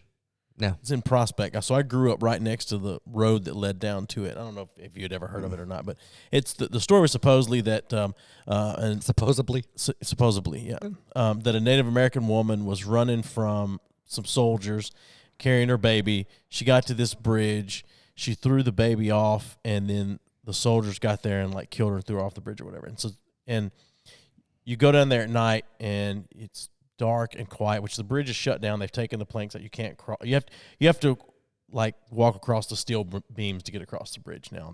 It's fenced off where you can't even drive to it anymore. But you go down there at night and you can hear the baby cry, the splash in the water, and the horses and shit like that. Yeah. My dad would never let us go down. I had friends, we tried to go, but literally 500 yards from where the house I lived in with my dad is where this bridge was. But the Chapel Hill lights, I mean, I know hundreds of people that swear by the Chapel Hill light coming down the railroad track. Yeah. And the gates of hell as you go between Pulaski and I think Columbia. Did you ever not hear of that? Yeah, that place? It was crazy. It's like this gate that you just pull off the side of the road, turn the lights out on your car, turn your car off, whatever, and then the gates just light up like they're on fire. It's insane. I've never seen that, but I have friends and some family that swear they've seen. Out in Seymour, they try to put a brewery into this place. I can't remember the name of the house, but it's out off Boyd's Creek where we live. And there's this old like plantation style house out there that they had been using as like a museum and stuff. I can't remember the name of it. I wish I could really remember it, but like it's like the house is on like an old Indian burial ground, or like the property has an Indian burial ground on it. It also has an old slave quarters on it. Oh shit. And it's like got a giant geode like underground directly underneath the house, which is supposed to be like like an energy. Yeah. And so like apparently all kinds of shit happens out at that house all the time. That's fucking crazy. I mean it's like 3 minutes. See, I have always wanted to go and do some of that shit, but I've never had the chance to. And I would fucking I'm down for the fucking hospital thing. The Bobby Mackey house, that's the one I'm thinking of that Ben wants to do so bad. That's that's the one that's down in it's in Kentucky, I think. Okay. I think it might be in Kentucky. But yeah, I mean, but like South Old Pittsburgh Hospital, it's like $800 for the group. I'm in. Yeah. I'm in. 100% in. We need to do it. I'm in. And we just need to record it. Are we take a Ouija board with us? No. I don't want to do. Yeah, I'm fine with doing it here in the barbershop. I don't know. Like I remember doing a Ouija board when I was. I've only done it one time in my life. I remember doing it when I was a kid, and it was weird. Like I don't feel like the kids I was with were smart enough to be fucking with me. Right. So like I don't feel like that they knew, and they, you know, it was just one of those weird experiences. And then they also say like, you're kind of moving it and you don't know you're moving it. You're subconsciously like moving it to the answers. Cause like, I specifically remember asking it questions that nobody in the room would know the answers to. Mm-hmm. I mean, and then I just remember like what freaked us out where like we asked it to, I can't remember what we asked it to do. And we asked it and it went over to no. And then we asked why not. And then it spelled around to because I'm the devil. And then we were like, goodbye. You know, we just took off. Like, right. we just put it up, and I never played with it again. I don't know if they ever played with it. You see, I want to take the Ouija board to the hospital and then try to piss off. No. Be like, hey, why don't you go suck a dick, ghost? And it's like, okay. Just fine. You just hear some old dude in the room next door. Just cold sensation on my dick. Yeah. Oh, yeah, shit. Just getting a hard on. It looks like Slimer got a hold of it when you got it. Oh, fuck me. I didn't think it was going to happen. It's an interesting thing. Now I'm pregnant with a ghost baby. Because I feel like that was a made-for-TV movie back in the day. Right? I don't know. We talked about it with Ben. Like, my thing is, like, I don't believe in ghosts the way people talk about. Like, I don't believe if you were murdered in here, your spirit hangs around and you could haunt this place. Yeah. I definitely believe in a spirit realm and things like that. But it's a strange thing because some of it is just ingrained in me from the way I grew up. Sure. And the things I was taught. But it's if you should read up on some of that shit, dude. Some of it's fucking crazy. We had the past life stuff is what interests me more than anything. We had an interesting. I mean, it was. I guess this time of year people talk about this stuff more as you get closer to like Halloween. Exactly. But yeah, we had that conversation here, and like when Hannah was making a point, like something I think she believed in is like that maybe not necessarily like your spirit's left behind, but maybe like a person's like specific like energy got left, you know, and there's all the stuff too with like parallel dimensions and stuff, but like let's say like grandma, she always every morning she got up, came out of bed, and she went to the living room and she sat down in a rocker. She did that every day for like 30 years. Well, there's energy that you create repeatedly, because we're every day. Absolutely. Pulses. We're balls of energies, basically are. And so like basically when she dies, that first time that doesn't happen, like that energy still moves, and that's why like maybe you're sitting there in the living room and you see grandma's rocker move. Yeah, you know what? Like yeah, it's like, and there's a lot of different perspectives on it. Yeah. I think they're all very interesting. So I can tell you right now. So do you remember my grandparents moved to Fayetteville at first? They had that big white. That's where you came to the thing. It's like this wood. It was like an old plantation style house, and that place was creepy as fuck. But I distinctly remember. So they had 2 floors, and then there's an attic above that. And, of course, nobody there in the attic. They're fucking 100,000 years old. And I was in there in one of the rooms, and I shit you not, I was laying in bed, and I heard it started, like, walking, and then people, like, I heard music and dancing upstairs. That shit freaked the fuck out of me. That's crazy. I was in my fucking 20s. Like, this wasn't like I was a kid thing. And then more than once, like, my grandmother was like, it ain't real, but she'd come home, and all the fucking cabinets would be opened in the house. Like, that type of, like, weird shit. But the talking and the dancing thing is what to this day, I'm like, fuck that shit. Like, that was weird. Because I woke my wife up at the time, my ex-wife now, and I was like, do you hear that? And she was like, what the fuck is that? I was like, I don't fucking know. And so, yeah, fucking weird. Anyway, that's one of my experiences. I have several from my past, as I'm sure you do. Do you believe any of the old stories that people used to tell in church about, like, Smith Wigglesworth and things like that? Oh, shit. Because there's 2 distinct stories I remember being told about Smith Drop Wigglesworth. kicking the baby? No, I don't remember. I don't think I ever told. I told him about him going down a healing line and punching guys in the stomach. Cancer. Yeah. Punching the cancer out of some bitches. The 2 stories that I remember hearing a lot was like that he heard a commotion downstairs. He got up, went downstairs, and the rocking chair was rocking, and he said, "Oh, it's just you, devil," and then went back and went to bed. Right. And then another. Bless you. Thank you. And then another story was that he woke up in the middle of the night and his bed started shaking, and it basically shook across the room. Oh, yeah. And he just said, put that back. And then the bed shook back, and then he went back to sleep. See, all the Wigglesworth stories I remember are all dealing with his healing of people and that type of shit. But I mean, he was a hard-nosed guy, like a take-no-shit kind of guy. But I just wonder how many the whole stories healing revival that happened in was it the 30s, 20s? Well, I don't remember what he lived. Like John G. Lake, Smith Wigglesworth, all those guys. And that's some pretty interesting shit to read into. But I don't know. This one, dude, we're an hour in. I want a fucking cigarette, like so bad. You can roll your eyes all you want. God damn it, I'm gonna fucking smoke. that's fine. I could take a couple more wings. Yeah, exactly. A little wing break. Yeah, That's fine. I this need is some brought water. to you by Hooters. Can we say that? I mean, we like tits. We may say anything we want. Really. I don't. Except for years. You're a fucking liar too. All right, so we'll be back in after these messages. Break. Message. Hey, everybody. We'd like to take a minute to tell you about a really cool podcasting app called Stitcher Premium. Yeah, Stitcher Premium is, like you said, a free app, and they've got everything you could look for: true crime, comedy, pop culture, The Office ladies. I think Conan O'Brien's podcast is on there. There's lots of things on there. And archives of all those things. Oh, yeah. And smart lists. Yeah, the smart list. That's what I was about to say, you fuck. Smart lists basically will watch what you're listening to, or say listen to what you're listening to, Right. use some fancy algorithms, and make recommendations on shit that you already like. Yeah, so if you go to Stitcher.com/premium and use the code B3F, you can get a month free. So it's $4.99 a month, or $34.99 if you pay for a full year. But use the code B3F and you'll get a free month. Check it out. I don't know. There could be some hauntings in this building. We can go spend the night in the crawl space. I'm down. Are you done? Yeah, You fucking ready? I've been ready. Been ready since first call. That was a Pee-wee's Big Adventure reference. Oh, it was a Pee-wee's Big Adventure. See, Don gets it. Don gets me. I do listen. He to just doesn't. He just doesn't get people to come on the podcast. Yeah, that part's overrated. Oh shit. So everyone, you want to go? You want to talk some more? Do you want to hit some news? You said you had some news stories lined up. Yeah, we can do. Man, I don't care. I'm just here to hang out, listen to ghost stories. I'm excited about the news articles. You're not, but that's fine. I am. I don't remember which button's the news button though. Well, I'm gonna hit a few of them until I find it. I think it is the. I think it's the green. I think so too. All right, Hit it. Is that top? Is that second from the top? The second one on the right. Yeah, I think that's. because I think the correct. blue one's the name game. I mean, I've got the music right here.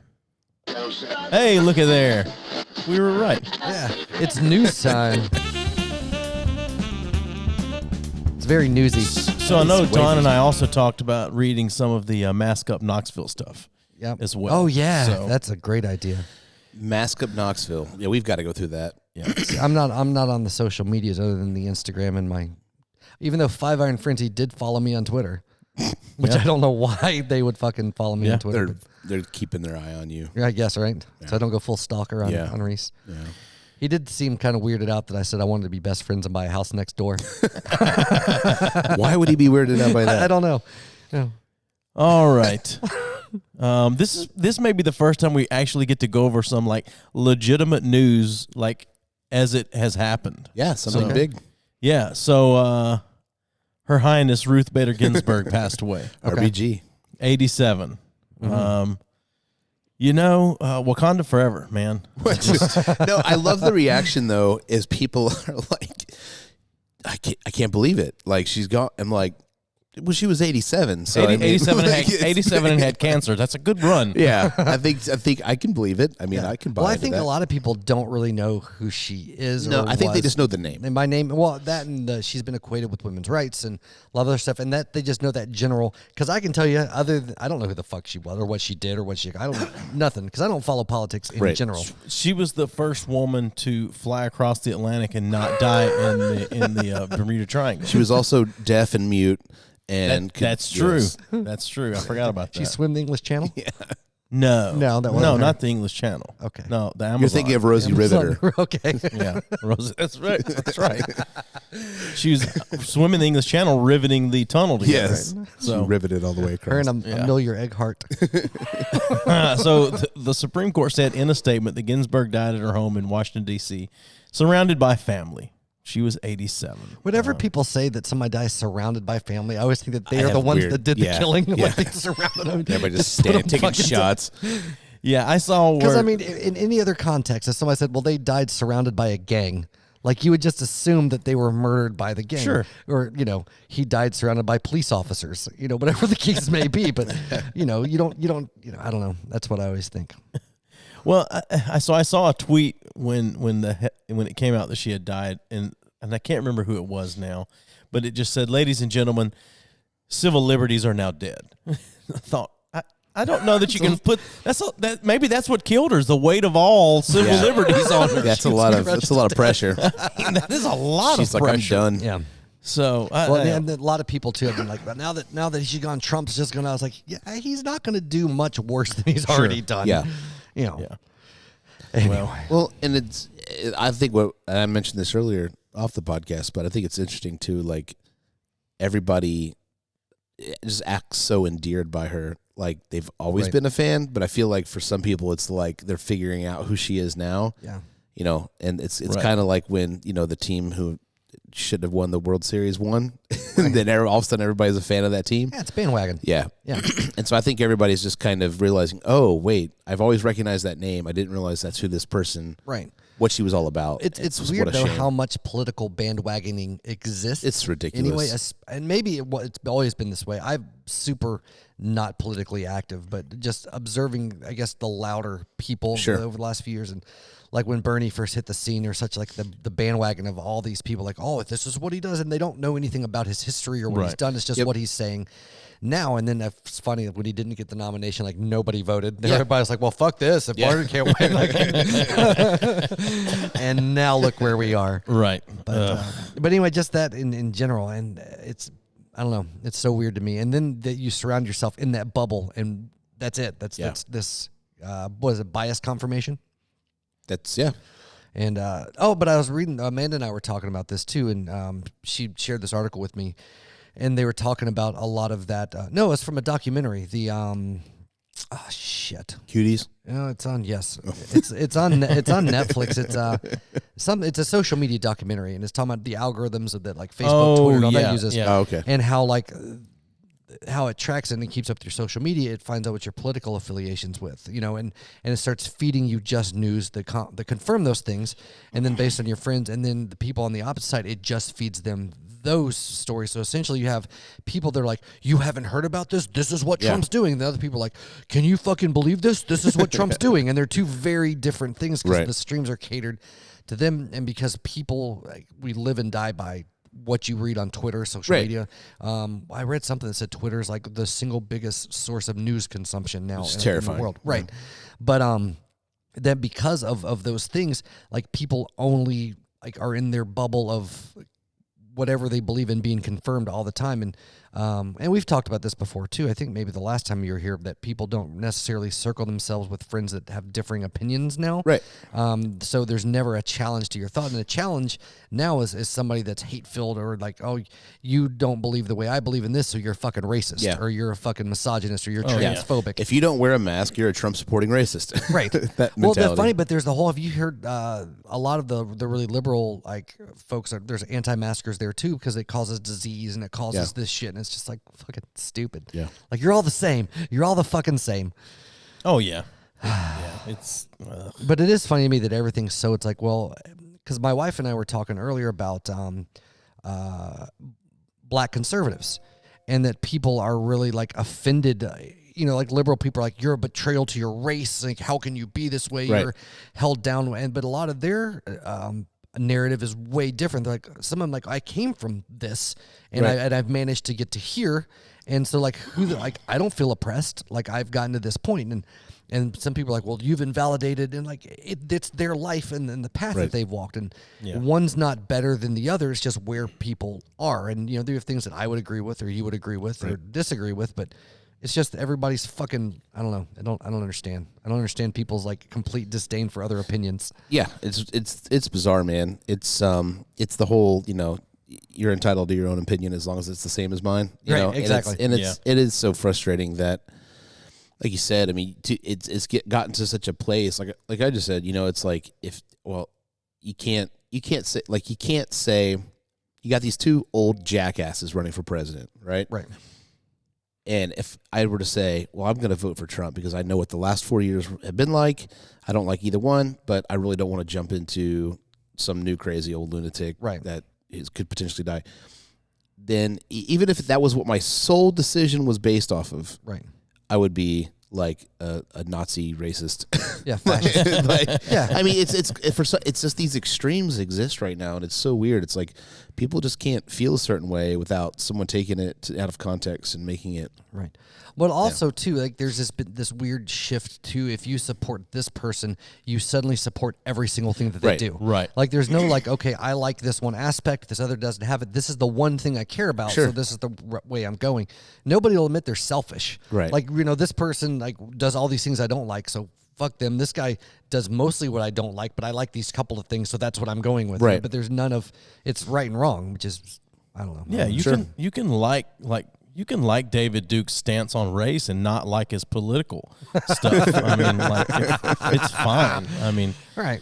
I don't know. classic Duke. Yeah, and I don't know. It's so weird. Like especially on a larger stage, people get so either villainized or worshipped, and like any humanity they have is gone. And when you're in the limelight, depending on the overall perspective of you, you're going to get painted one way or the other. And it's like we've talked about before. Like I hate. I think Trump's a giant douchebag, but it's not politically. I just think he's a douchebag. I care nothing about politics, but I think Biden's an old creepy fuck. So, whatever. Like, I don't give a shit about either one. Like, politically, I just, they're whatever. But both of those people in some pockets, they have friends. They're normal fucking people. They just are on this platform and what they're doing. And granted, they have more power and whatever the fuck else, but they're still fucking human beings. Right. That are fucked up in their own way, and they have friends and they have family and they have whatever. Sure. People laugh at parties, and we've mentioned that I think before, like how Hitler, like he's this awful human being, these monstrosities and these whatever, but at somebody he had friends, like people that were like at some level he was in the circle of people that were okay with him as a human being, and just they hung out and had sat around and did at a different level what we're doing right now. Yeah, exactly. But that gets like Stalin, like all these horrible like monstrosities in human history. They were still just fucking people that had friends and they had family, and say what you want about their friends. But I mean, they had, like you said, conversations. They chilled out and but then as things go by, they get, because of their position, and granted, they did some fucking awful things. Yeah, real awful. For sure. But like, there's no humanity in when people start disdain for any type of public entity, right? It doesn't matter either way. That always sounds so awful. Like I'm defending, like, oh, Hitler was probably a really nice guy. Well, he's just misunderstood. Well, it's like Ricky Gervais thing. Like he did it on the Jerry Seinfeld, the Comedians in Cars Getting Coffee, and he just pulls up this picture of this black and white picture of this baby. And he's like, look at that. And Jerry was like, "Is that you? Was that your dad?" He's like, "No." He's like, "Is it Hitler?" And he goes, which Ricky goes, "Yes, it is." It's like, but look at him. Does that look like the face of a mass murderer? Right. Exactly. Well, that's the best. That is like the Deadpool 2 is like such a great movie. Yeah. But that very end after credits scene where he's like, oh my god. It's like, he's gonna go kill baby Hitler. He's like, look at you. Yeah. It's like, well, he was a little innocent baby at one point. Yeah. But and again, you're not defending Hitler and his actions because of that. But even and that's a very extreme example. Obviously. No, absolutely. But like, you can still humanize someone that's extreme. That is that extreme, and there's a human element to them. And there's very few people. I mean, you have a few folks like Dahmer, like these guys that were like pretty much murder robots. They didn't have like all their social interactions or friendship were based on a mask they were wearing for whatever reason. Just psychopaths, whatever. But outside of like that minority of people, like everybody has a human element to them for the most part. And it's a very strange thing to me when that's not considered when talking about somebody. And again, the extreme example, like Hitler, like his actions and the things he became later in his life are super, super fucked. Yeah. But at one point he was a kid. You know what I mean? And whatever path led him to that point. At some point he Googled naked people and it was over with. Saw some gay smashing. It was over with. Smashing. Und what is docking? Mother. Und what is talking? Make the squish sound. Oh God! It's anyway, but I mean, but I guess, and not that extreme of a level, but people that, that are fully like anti-Trump or like conservative liberal, like whatever their opposite party is this completely dehumanized monster. Yeah. And there's no consideration for any other aspect. And the fact is, like we've talked about this, that like anybody that's in a political position, especially in the States, it's all lip service to get votes and whatever. But in the long run, like they're all accomplishing the same fucking bullshit. Yeah, you know, absolutely. Or not accomplishing the same fucking bullshit. But anyway, you had more news. So Ruth Bader Ginsburg died. Let's see here. My only concern is, does she know Jesus as her Lord and Savior? Not if she listened to this podcast. Yeah. No. Yeah. I want to talk about if it'll ever work. Come on, Link. Zelda? Yeah, Zelda. That's who I want. Breath of the Wild 2. Am I right? Is there a 2? I don't know. It's coming out supposedly next year. Restart that. So, Carol Baskin. Yes. I heard that somebody came out and said that that they knew something. Yeah. We don't care about that shit. She's on Dancing with the Stars this season. Oh, yes. Shit. So listen. Yeah. Okay. Doing the Tiger Waltz. Yes. Yeah. The Tiger Waltz. Yeah. The pussycat. So. Stray Cat Strut. My wife watches Dancing with the Stars. I've never watched Dancing with the Stars. You're guilty by association. Yeah, I am. Now I do watch So You Think You Can Dance. It's an entertainment. I mean, because it's actual like students of dance, like people that know how to dance, like American Idol for singing. Yes, exactly, and it's very entertaining. And we've watched that for a long time. But she always gets into the Dancing with the Stars. I go do something else while she watches, or she'll watch it while I'm at the shop during the day, and she'll just watch it on the DVR or whatever. But when they announced that Carol Baskins, I said I am absolutely watching. Yeah, Dancing with the Stars. And she, so we watched the first episode, and of course, they put her dead fucking last, so you have to sit through 2 goddamn hours of Dancing with the Stars, of watching these just has-beens up there dancing. But prior to it, she said, I guarantee, she's like, they're probably going to make her dance to Eye of the Tiger. And surely enough, she and her partner came out in tiger outfits, of course, dancing to Eye of the Tiger, and it was amazing. It was fantastic. See, did you watch it, Joey? No. So I used to watch it every now and then. I've seen clips. But my favorite game to play with things like that is I like to look at body language and see if I can figure out who's banging the dance instructor. Because there's always a couple you can be like, no, their chemistry is like they've hooked up at some point during this, and especially because it'll change. Like you'll have the beginning of the season where everybody's kind of awkward together, and by the end of it's like, oh fuck yeah, he's been up inside that, It's so, or she's been up inside that. It's just whatever you're into. And you may have, I don't know if you were just letting us know that was the news as she was on there, or you were going somewhere else with it. But this is go ahead. The family of her first husband bought airtime for a commercial. Yeah, so I was gonna get to that one. So the family of the dead husband that she allegedly killed fed to the tigers. You're in a barbershop, man. There's hair floating around. No, that's a pube. Yeah. Where? Barbershop. I just got it on my cup. You're welcome. It's payback for the mic. Yeah. So I mean, show you to fuck but the my family, mic. The family did take out a commercial. I think it was asking for if anyone has information in the middle of the Dancing with the Stars. That's episode. amazing. Yeah, it is. But some new evidence, or someone else has come forward with what they think is evidence. Yeah, they've reopened the case for sure. Yeah. So anyway. Fuck Carol Baskins. And speaking of tiger, did I they was about to ever bring that find up. the tiger in Knoxville? No. What's amazing is, and of course now they're saying, because apparently all the Knoxville tigers are accounted for, from the tiger shelter, Haven, or whatever it's called, to the zoo, to whatever drive-through fucking Ponderosa zoo they have here. And so apparently all local tigers have been accounted for. Right. And here's what I feel like.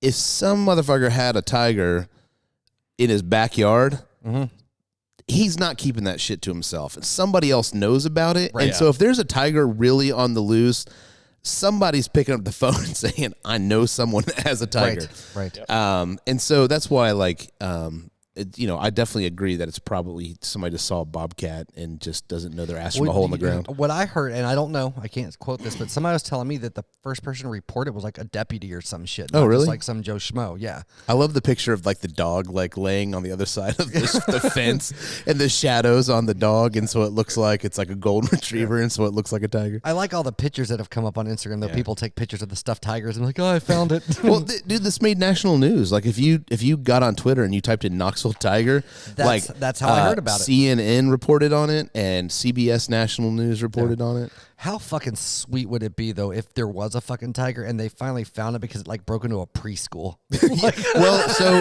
So my kids, they go to school over in East Knoxville, over by the zoo, over by Prosser, and they weren't worried about the zoo. But I mean, the two sightings were not that far. But see, that's how you catch the tiger, right? With children, you leave them unattended. Yeah, you put them on the playground. You let a couple of them scuff their knee to get the scent in the air, and then So they had, they had inside recess for a couple of days in a row because they did not want inside recess. Well, we also had the recess. Bears that were coming in a few months ago. Right. They had like 2 or 3 bear sightings. Just like that's not. I mean, bears though. That's not. It's East Tennessee. Yeah, that's not news.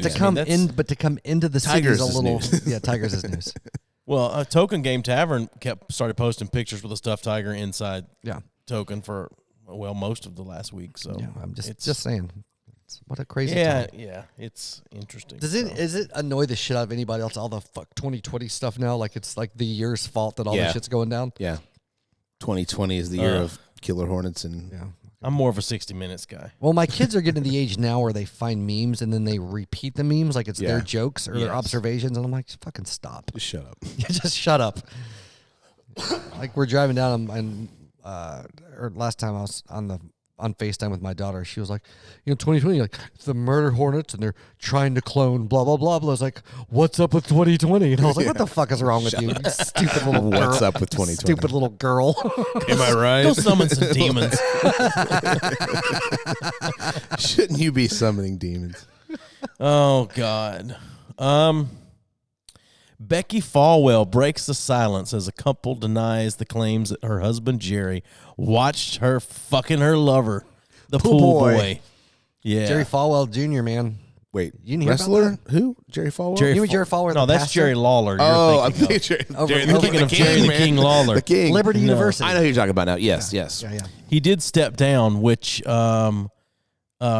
found out Reese Roper. Reese Roper, big fan of Jerry Falwell stepping down. Big fan. Yeah. He had posted something on social media about goodbye, you zealot or something. I don't remember what it was, but yeah. Anyway. Jerry Falwell was the guy. Then he was the one that fucked over. He was the TBN guy. Like didn't he fuck over like Jay Baker's dad or something like that? Yeah, no telling. But his son took over a lot of students. Yeah. So and then supposedly he liked watching his wife fuck the pool boy. Yes, and it's funny that you say he stepped down, which is basically what a cuck would do. So she released a statement. She's 53 years old and says that she and Jerry are more in love than ever. After a former Miami pool attendant named Giancarlo Granda. I mean, you can't. Yeah, that's like the perfect name. It's every porn ever. Yeah. Every pool boy, every porn. So Granda claimed to have had an intimate relationship with Becky from 2012 to 2018 with Jerry as an audience. Becky says, we have the strongest relationship. And she sounds like Trump, doesn't she? We have the strongest relationship ever. Well, it has to be a strong relationship to get through her fucking huge. the pool boy. I guess so. But says we have the strongest relationship, and Jerry is the most forgiving person I've ever met. Which almost sounds like she says, yeah, I was fucking somebody. He didn't know it. Well, at some point, he had to be turned into a pool man, right? Because, I mean, that's, right. You're no longer a pool boy after that many years. Yeah, that's true. Yeah, I mean, I didn't know they were Catholic, so I mean, it says it's a shame that Christians can't give us the same forgiveness that Christ gave us. Oh, Jesus. Man. Literally. When that starts Rhonda is 29. Sounds a little more believable now. 53-year-old, 29-year-old. Yeah. Oh, my God. Why can't you show us the same forgiveness? Yeah. Jesus. Jerry enjoyed watching from the corner of the room, he said. Yeah. Well, where else would you watch? Yeah. I'm foot of the bed, man. I want to get that shot where you see the ball slapping. Sitting at the end of the get bed. Down to get on the knees. I bed. want POV without actually having to be a part of it. Like I want to just stand and lean over his shoulder. I thought you wanted the taint POV. No, sure. I'm going all angles, man. Because you got to look down and look into the devil's eye. That's what I'm saying. Oh God! Let's see if I can find any other good quotes here. So have either of you heard the phone call? So the guy released a phone call where he was on the phone with him. She was telling him, and Jerry was on the call as well. Said, "You're making her jealous." The guy had messaged Becky telling her about a girl. He woke up in bed with some random chick, and she was like, "You're sending me these messages, and I don't know what to do." And Jerry was like, "Yeah, you're making her jealous, man." Like he chimes in on the phone call. Who the fuck records all these calls now? Like, this phone call got leaked. Crazy, man. If you were fucking the president of Liberty University's wife, wouldn't you be recording You'd probably that record shit? all your phone calls. No. would. I'm pretty careless. Extortion, baby. I guess so. But I'm just saying, like, all the time, like, who the fuck's recording this shit? Well, because it's never just like Joe Schmo, railing whoever and like his wife's, they're recording these calls. It's always, some huge level, person. Yeah. Or maybe everybody's recording our calls. They could be. So Jerry Fall was also kind of throwing his wife under the bus with a little bit. He's talking like he had no idea, and she was having an affair, and he had no idea. Right. So, like he says, the only reason I resigned because I don't want something my wife did to harm the school I've spent my whole life building. I never broke a single rule that applies to staff members at Liberty, which what school writes the rules and says, also, you can't watch your wife fuck the pool boy. Right. Yeah. Well, technically, like, if it didn't say it in the laws. He's not fucking someone else. Right. Yeah. So, yeah, I never broke a single rule that applies to staff members at Liberty. Would that count as watching porn? So I want everybody to know that. Oh, that's a good question. Here's the thing, though. It's probably going to, you know how, like, they always, like, there's always some weird rule. Like, when you go to a hotel or you go to some business and there's, like, some weird rule written, and it was written because some jackass, why would they write that in there? It's because some idiot did it at some point. Probably, like, in next year at the university, there's going to be some new rule written in the staff handbook about you can't, like, watch your wife fuck the pool boy or some shit like that. Just for clarity. Right, yeah, just to make sure. Specifically a pool boy. You can watch her fuck a waiter. Yeah, just not the pool boy. Yeah, just not the pool boy. Oh, God. What else you got there, Tiger? 2020, am I right?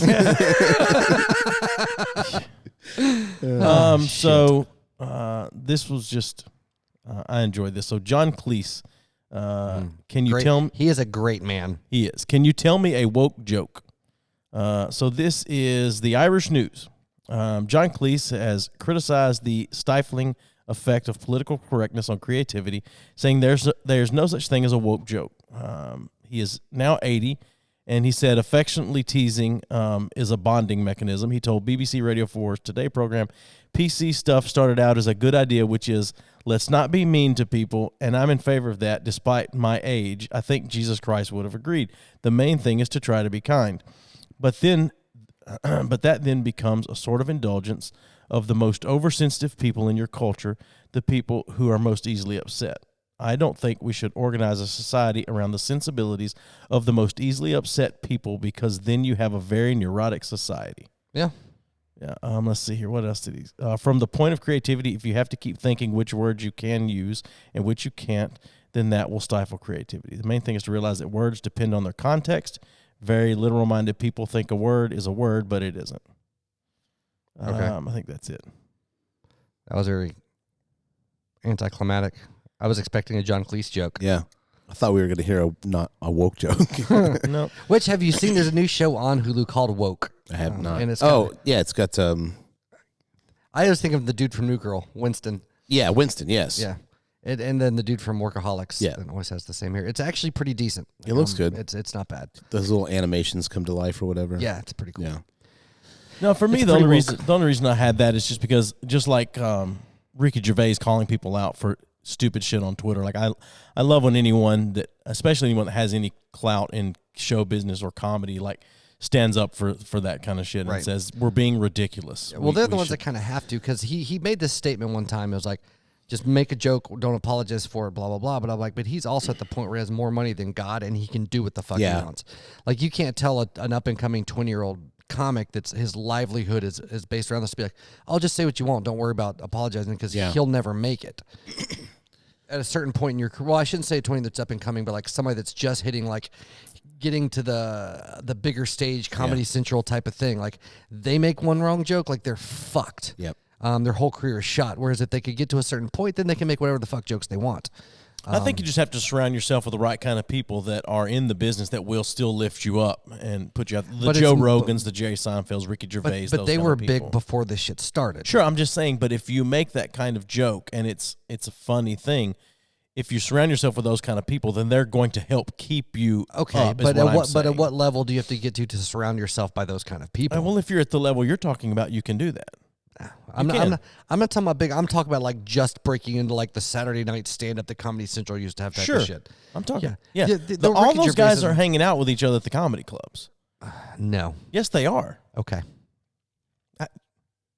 All I can base it on is the conversations that I hear people have. Okay.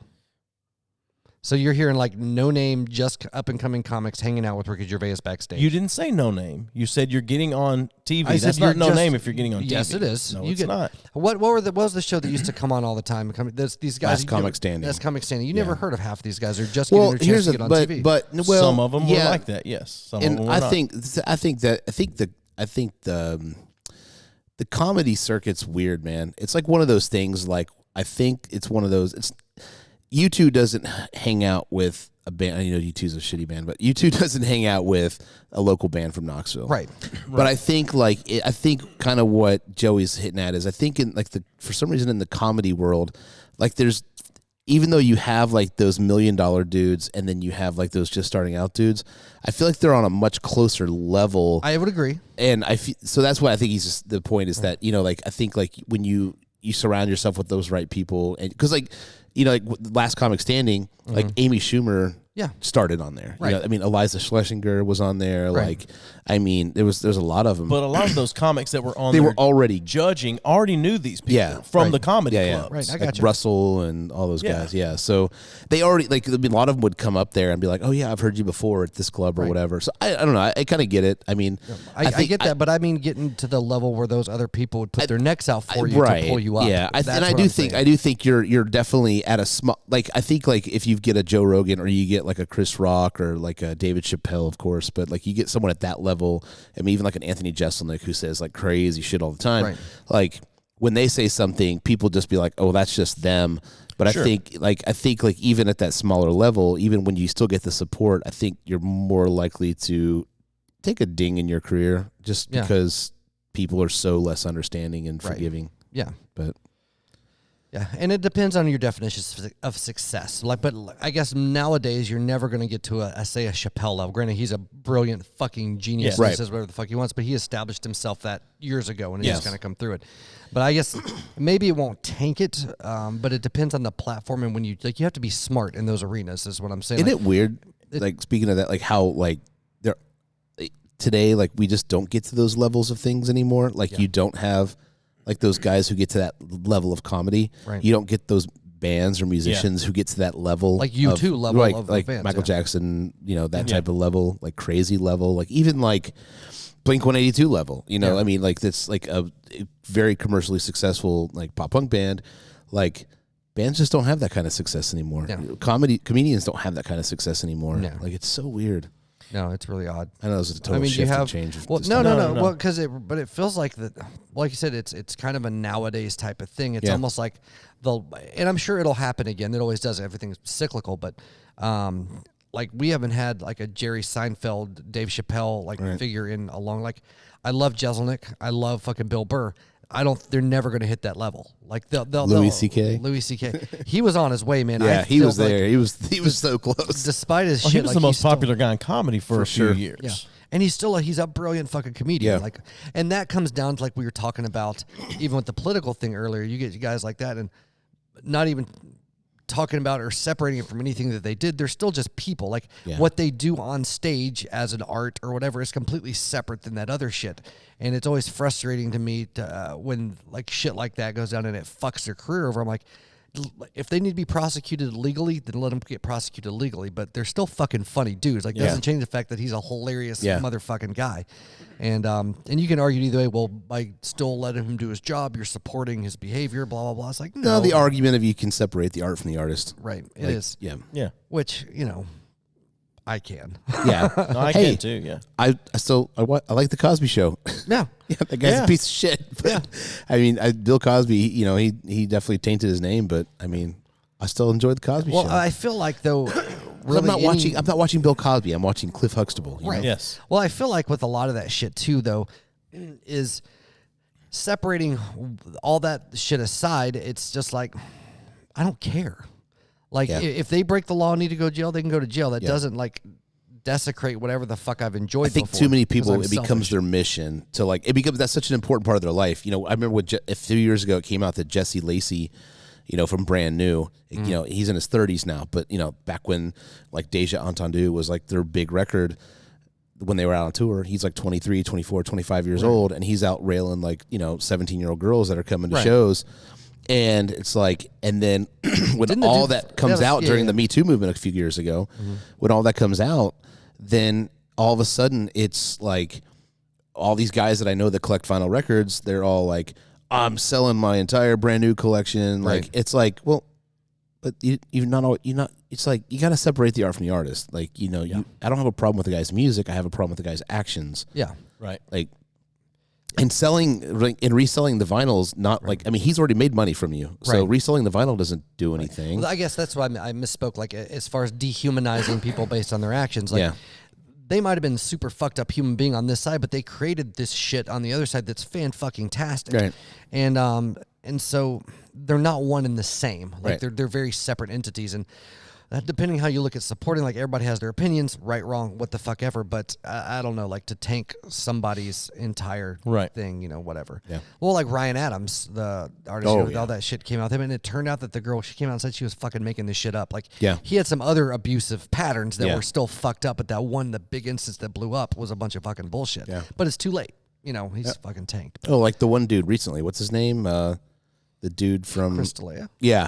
Yeah. Oh, geez, man. Like, then it came out that, like, those girls had, like, I mean, I'm sure you guys have already talked about this, but, like, they had pieced those emails together and, like, they just made all this shit up. So I haven't heard that, but I've heard some other allegations about him, and I can't remember what they were, that are pretty damning as well, but I hadn't heard what you're talking about. So, after all that stuff first came out about those girls, his lawyer kept saying, like, just wait, we're about to show you guys. And, of course, his career is fucked anyway. Yeah. But it's like, it doesn't matter at this point. But they end up showing, like, all this thread history of these conversations that these girls had. And basically what these girls did was, like, basically picked apart these emails and only sent the parts that made it look like he was asking these questions. I mean, it definitely still paints him as a kind of a skeevy guy, but not guilty of anything. Right. No, he's not guilty. I mean, he might be kind of a shitty human being, but he's not guilty. I saw him, my wife and I saw him a little over a year ago when he came to Knoxville. It was a great show. Yeah. And I'm not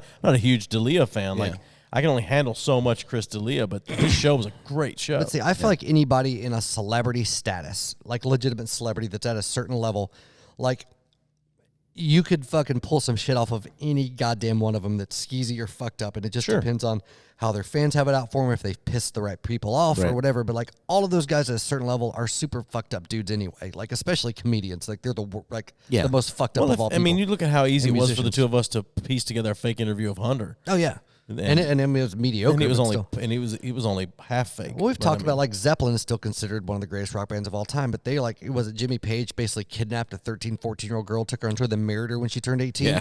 And then, like, they supposedly raped some girl with a shark at some place. Like, there's all kinds of super fucked up stories. What? And there was, and everybody's like, oh, it's fucking Led Zeppelin. They're a rock and roll band. And, like, nobody, like, even thinks about that shit. Or half of the bands out of the 60s and 70s that were banging, like, 15-year-old groupies and shit. Like, nobody cares about that shit. I mean, half the songs were about that kind of shit. We're about banging 15, 16-year-old girls, Yeah. I'll pick you up in my Chevy van. We'll fuck down by the river. I'll drop you off barefoot back in town. And don't worry, I'm rambling. I'll be back in another year or so.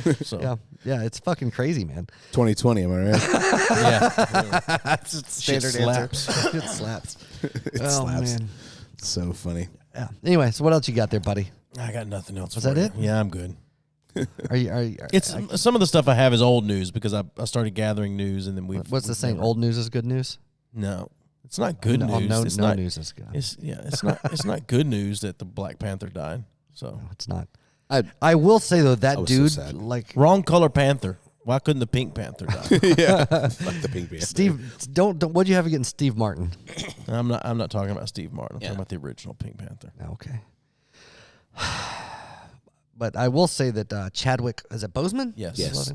Dude was a fucking boss though. Like the whole like had cancer for the last 4 years. Didn't fucking tell anybody. Nobody just kept knew. Doing Marvel his shit. didn't even know. Yeah. So crazy, like man. that's some gangster shit. Didn't pull the sympathy card. Didn't be like, we need to raise money for this and that. He was like, no, fuck it, I have cancer. I'm gonna work till I die. Yeah, dude. I mean, he was going and visiting kids in hospitals that were dealing with the same shit. I mean, cancer, not colon cancer, obviously, but just dealing with the same shit and just there to support other people. It's just crazy, man. Yeah. Just like if any cool human being. in my opinion, if those are the type of celebrities that probably should be remembered and like cared about because like he was the actions that he took while he was sick wasn't for sympathy, wasn't for any other bullshit. Like he did his thing, like I said, helping kids, whatever the fuck it is. Still did his movies, didn't bitch about it, didn't start a charity for whatever. So I got the typical like headline antsy, like started like having an opinion real quickly, and then I read the article. But I was reading this article and it was like, North Carolina town wants to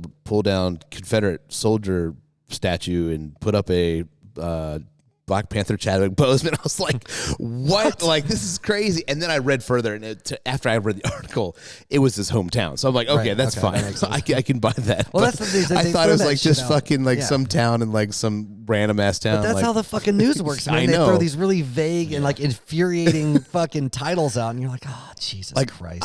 I wouldn't mind seeing a Black Panther statue out and about, but I was like, what a weird thing to do. But I'm like, okay, it's his hometown. That makes sense. Yeah. Well, what was the guy from Guar wanted a statue of Otis Ungrus put up in place of Robert E. Lee somewhere? Yeah, well, they're from Richmond. Yeah, well, they're from Richmond. Yeah, Which I've been to the Guar bar, by the way. It's fantastic.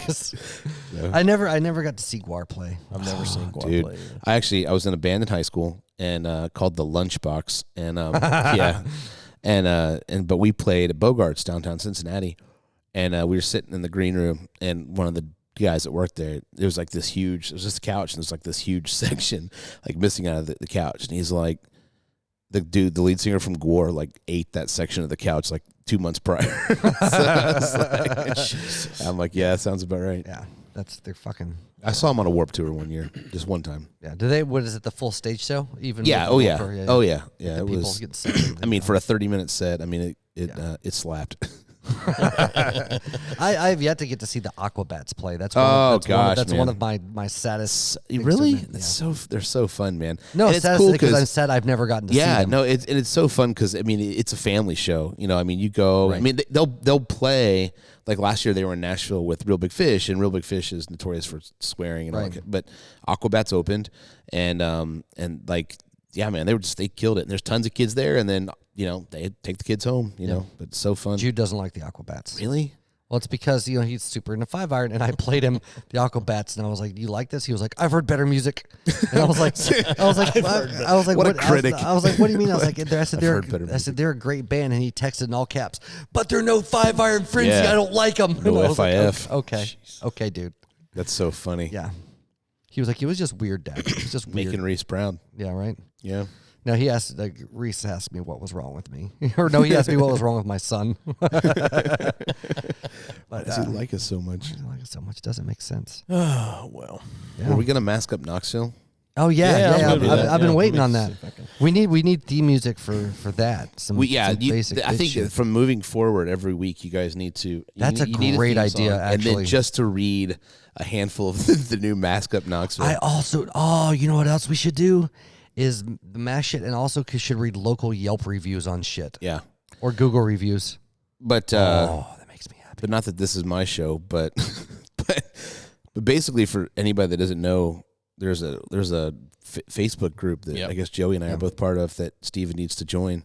Steven's not on Facebook. But it's 8,700 Knoxvillians. Oh shit. Yeah, that many. And I don't care where anybody lands on this whole topic of wearing a mask or not wearing a mask.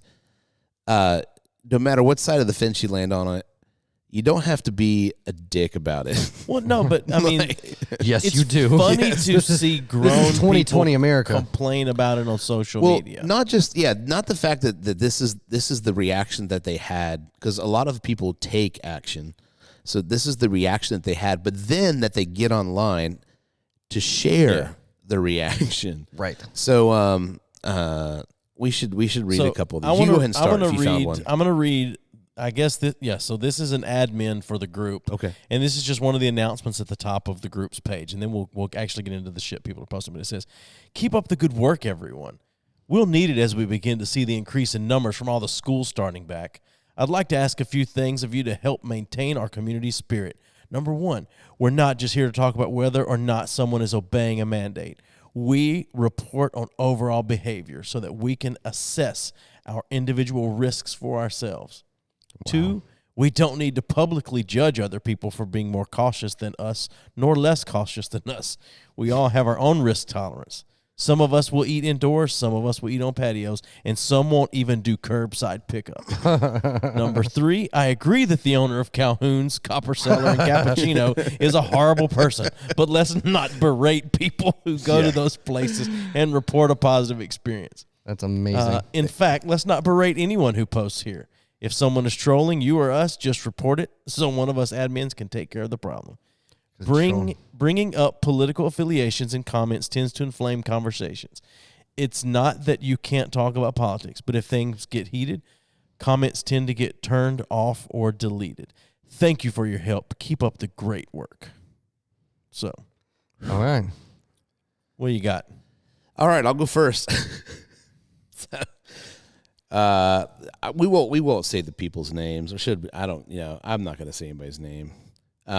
We'll just say Tom. This is Tom, and that's as far as we'll go with Tom. This is Tom.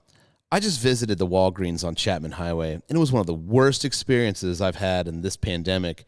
There were customers running around all over the store without masks. Most of them were part of the same family, at least 6 adults without masks. I stayed as far away as possible from them. I said something to one of the employees about it, and she said, quote, "We're not allowed to tell them to wear a mask." I said, "You've got to be kidding." It does, and there's a lot of head bobbing going on in this. It does none of us any good to wear a mask with those fools running around without them. Fools. She said, quote, "It doesn't do them any good. We're protected." "No," I retorted. "Everyone has to wear a mask for them to work." Resisting the urge to drag every unmasked person in the store out by the hair of their heads, I got the things I needed and got out fast. I'll call the management, but this just feels hopeless. I bet disgusting experience. That's amazing. Thank you, Tom. Fucking douchebag.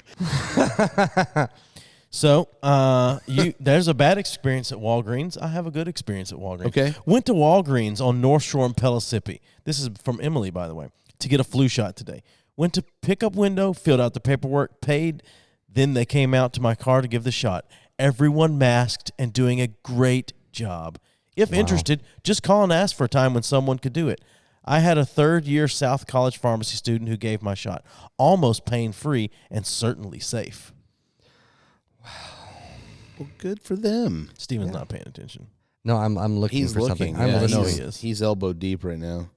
I am. I will continue though. I am enjoying what I'm hearing though. This is really you guys just jerking each other off at this point, but that's okay. You guys still scrolling for the good stuff? Oh, I'm looking for the good stuff. I need to. Yeah, next time we do this, we'll be more prepared. Because right now I'm unimpressed with all of it. Ricky says a maskless volunteer for Elaine Davis came knocking at my door today. Wouldn't get the message that I just didn't go to the door. Kept knocking. Finally told him to leave. I didn't know who she was, but I do now, and I'm sure as hell not voting for her. Take that. You don't get my vote. Caitlin says, Dollar General on Tazewell Pike, next to Party City. Neither employee had one on. I asked the woman checking me out if she had one she could put on, and she said, "Here's my mask," and she touched the plexiglass barrier. I left all my items at the empty register and left. Got your fucking mask right here, bitch. Yeah. I did reach out to their corporate office. Well, Bunny says. No, I've read all bunnies. She's so good. This is my first experience. But with a name like Bunny, you gotta be a cunt. First of all, why would you expect someone to wear a mask at Dollar General? Like, there's a lot of places I go into that I would expect a mask. Dollar General is not one of those places. Well, Bunny says, employee at McDonald's at Kingston Pike and Seven Oaks wearing mask with nose out. I asked her to pull it up, and she refused, telling me that she is the manager. That post has 2 shares. All right. I got another one here. This is from Elisa. I think it's Elisa. Urban Market Knoxville at Westtown Mall is emoji thumbs down. None of the employees are wearing masks, despite them getting close to people to greet them as they enter the store. There isn't even a plexiglass or any kind of divider at the cash register. Shit. Just the employees' hot, gross COVID breath. Thank you, Elisa. We will not be going to Urban Market. You read this one earlier when we were talking about it outside. This is from Debbie. Rural King, first time here. 54% people no mask on. Specifically. 54%. Nailed it. Way to go, Debbie. I wonder how long she was in the store to figure out that it was 50%. 54%. Wow. So, you got another one down? I'm looking. So I have in front of me right here the 2 negative reviews you guys have on Google. Yeah. I didn't dig into anything anything else, but they're pretty. There's only 2 really. You guys only have 2. You guys have a 3-star and a 1-star. Yeah. And the 3-star is you're very nice people, very clean shop. That being said, you're paying a premium price for a mediocre haircut. Too bad it didn't work out. They're right down the street from me. So but there's the shop that these guys were kind of like big brothers to us. They're a shop up in Richmond, Virginia called High Point. I've probably talked about them before. 5 of the chairs that are here came from that shop. But what they did was they always had like a sandwich board outside that was just like, High Point Barbershop, come in, we're open or whatever. But like they took some of like their kind of quotes like that from customers and they put it on the sandwich board. They had them done by like a guy like Chris Hale. And so they put them on a sandwich board. And so like one of them's like, nice shop. A little heavy on the tattoos, and that's kind of off-putting. But otherwise, it was a good experience. And then it just that's all in quotes, and it says, satisfied customer. And so I want to get something like that. Dude, what's hilarious to me about that one is, I don't know, like premium pricing. And I was like, your guys' prices are like we're cheaper one of those than reasonable prices. We're cheap. I mean, it's not, here's the thing, for the type of shop, I mean, I don't want to get back in the whole barbershop thing again, but like we are on the lower end for this type of shop in Knoxville.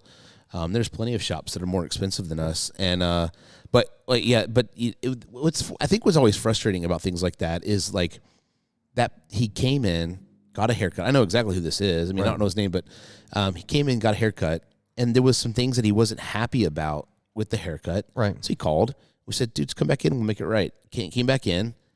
He got his hair recut. We didn't charge him for the second cut. Right. We got it fixed up the way he wanted. I asked him, hey, man, just want to make sure everything got taken care of today. Yeah, perfectly. And then he left that review a month later. So it's like, Jesus. What like he didn't like how it grew out. Don. I couldn't exactly. Yeah, I didn't like the way my hair looked a month later. The other one's really funny though. Yep. One sentence. They're dishonest in their pricing. Yes, we are. Yeah, that pricing that's right up there on the wall and on the website. That's very clear. It's very clear. It's wild how that works. Yeah. They're dishonest in their pricing. This is 2 weeks ago. Yeah, it's fuck you, Melinda. Yeah, classic. Melinda. I said it, not you. Yeah. No, and you're like again. I try not to take those things personally because I know it's out of your control. And then you always go and you look at people like that, and they're like, if you go look at all of her reviews, like she leaves all negative reviews. Right. She never leaves any positive reviews anywhere. Yeah. And so it's like whatever. We can't please everybody all the time. So here's one from a barbershop down the street. Yeah. Yeah. Tried to call in about an appointment and they were incredibly rude. Don't make an appointment and don't plan to in the future. Funny. How long ago was that? That was that was like, where'd it go? I just lost it because I was scrolling up. That was a year ago.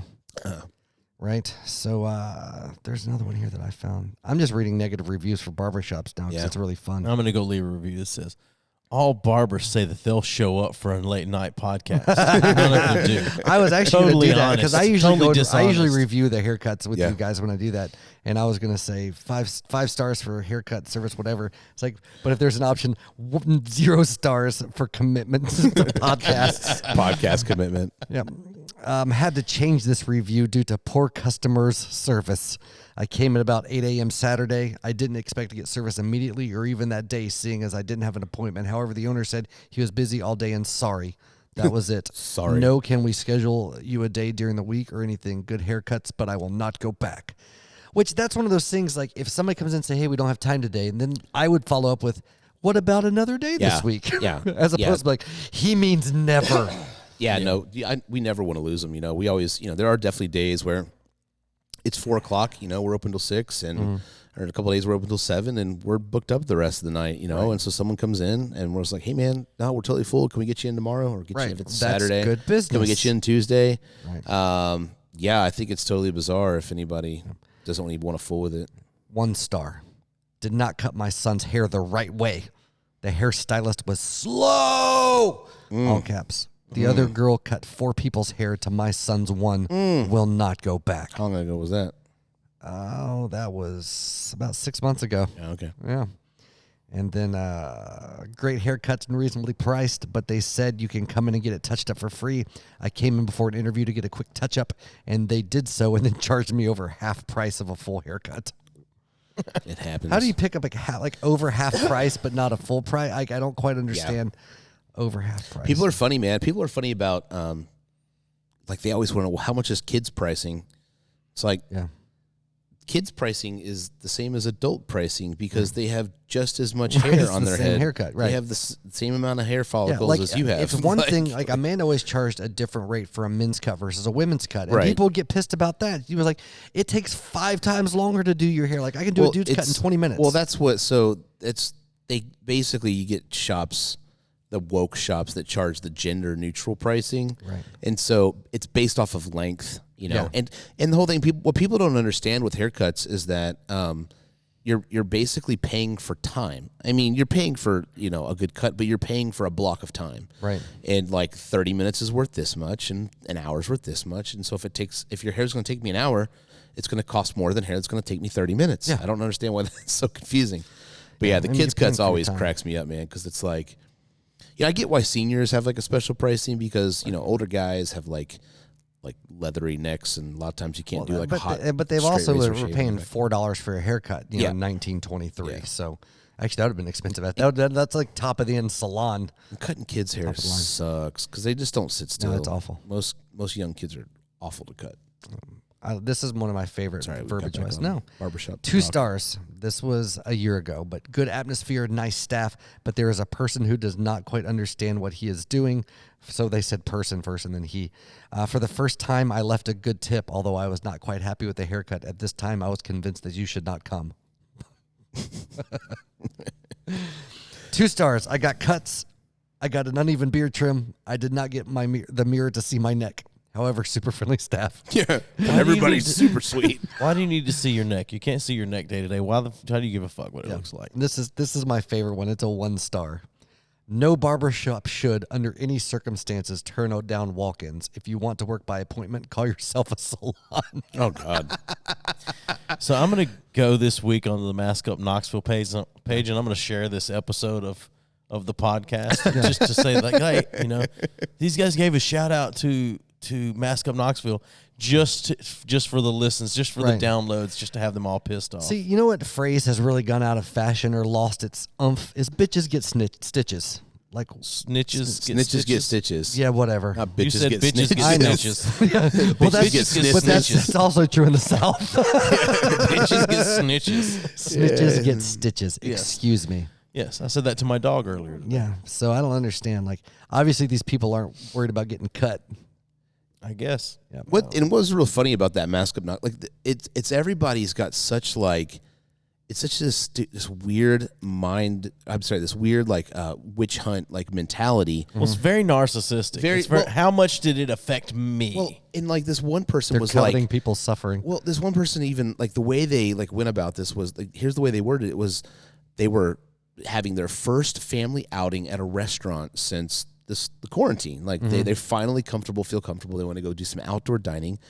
And their question was, what you think their question should be like, what restaurants are masking up and washing their hands and, have the table separated? And their question was, what restaurants aren't doing it? Right.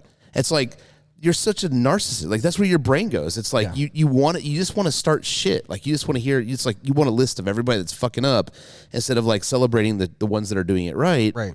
And like, that's what that whole group's about. It's like, I mean, there are people in there that do post when like, a shop is doing things right. But like, I don't know. Seems like just such a shitty thing to do. Yeah.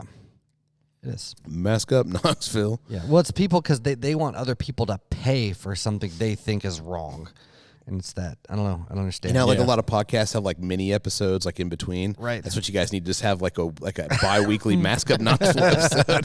It yeah, dude. Dude, I tell you, I was at, so the man and I went to this nice brunch. We went to Southern Grit down the road for brunch and just to try it out because we're all about some brunches, which Ruby Sunshine. You have some Mimos? What's a grip? Not Watson is fucking fantastic for brunch. Anyway. Ollie B.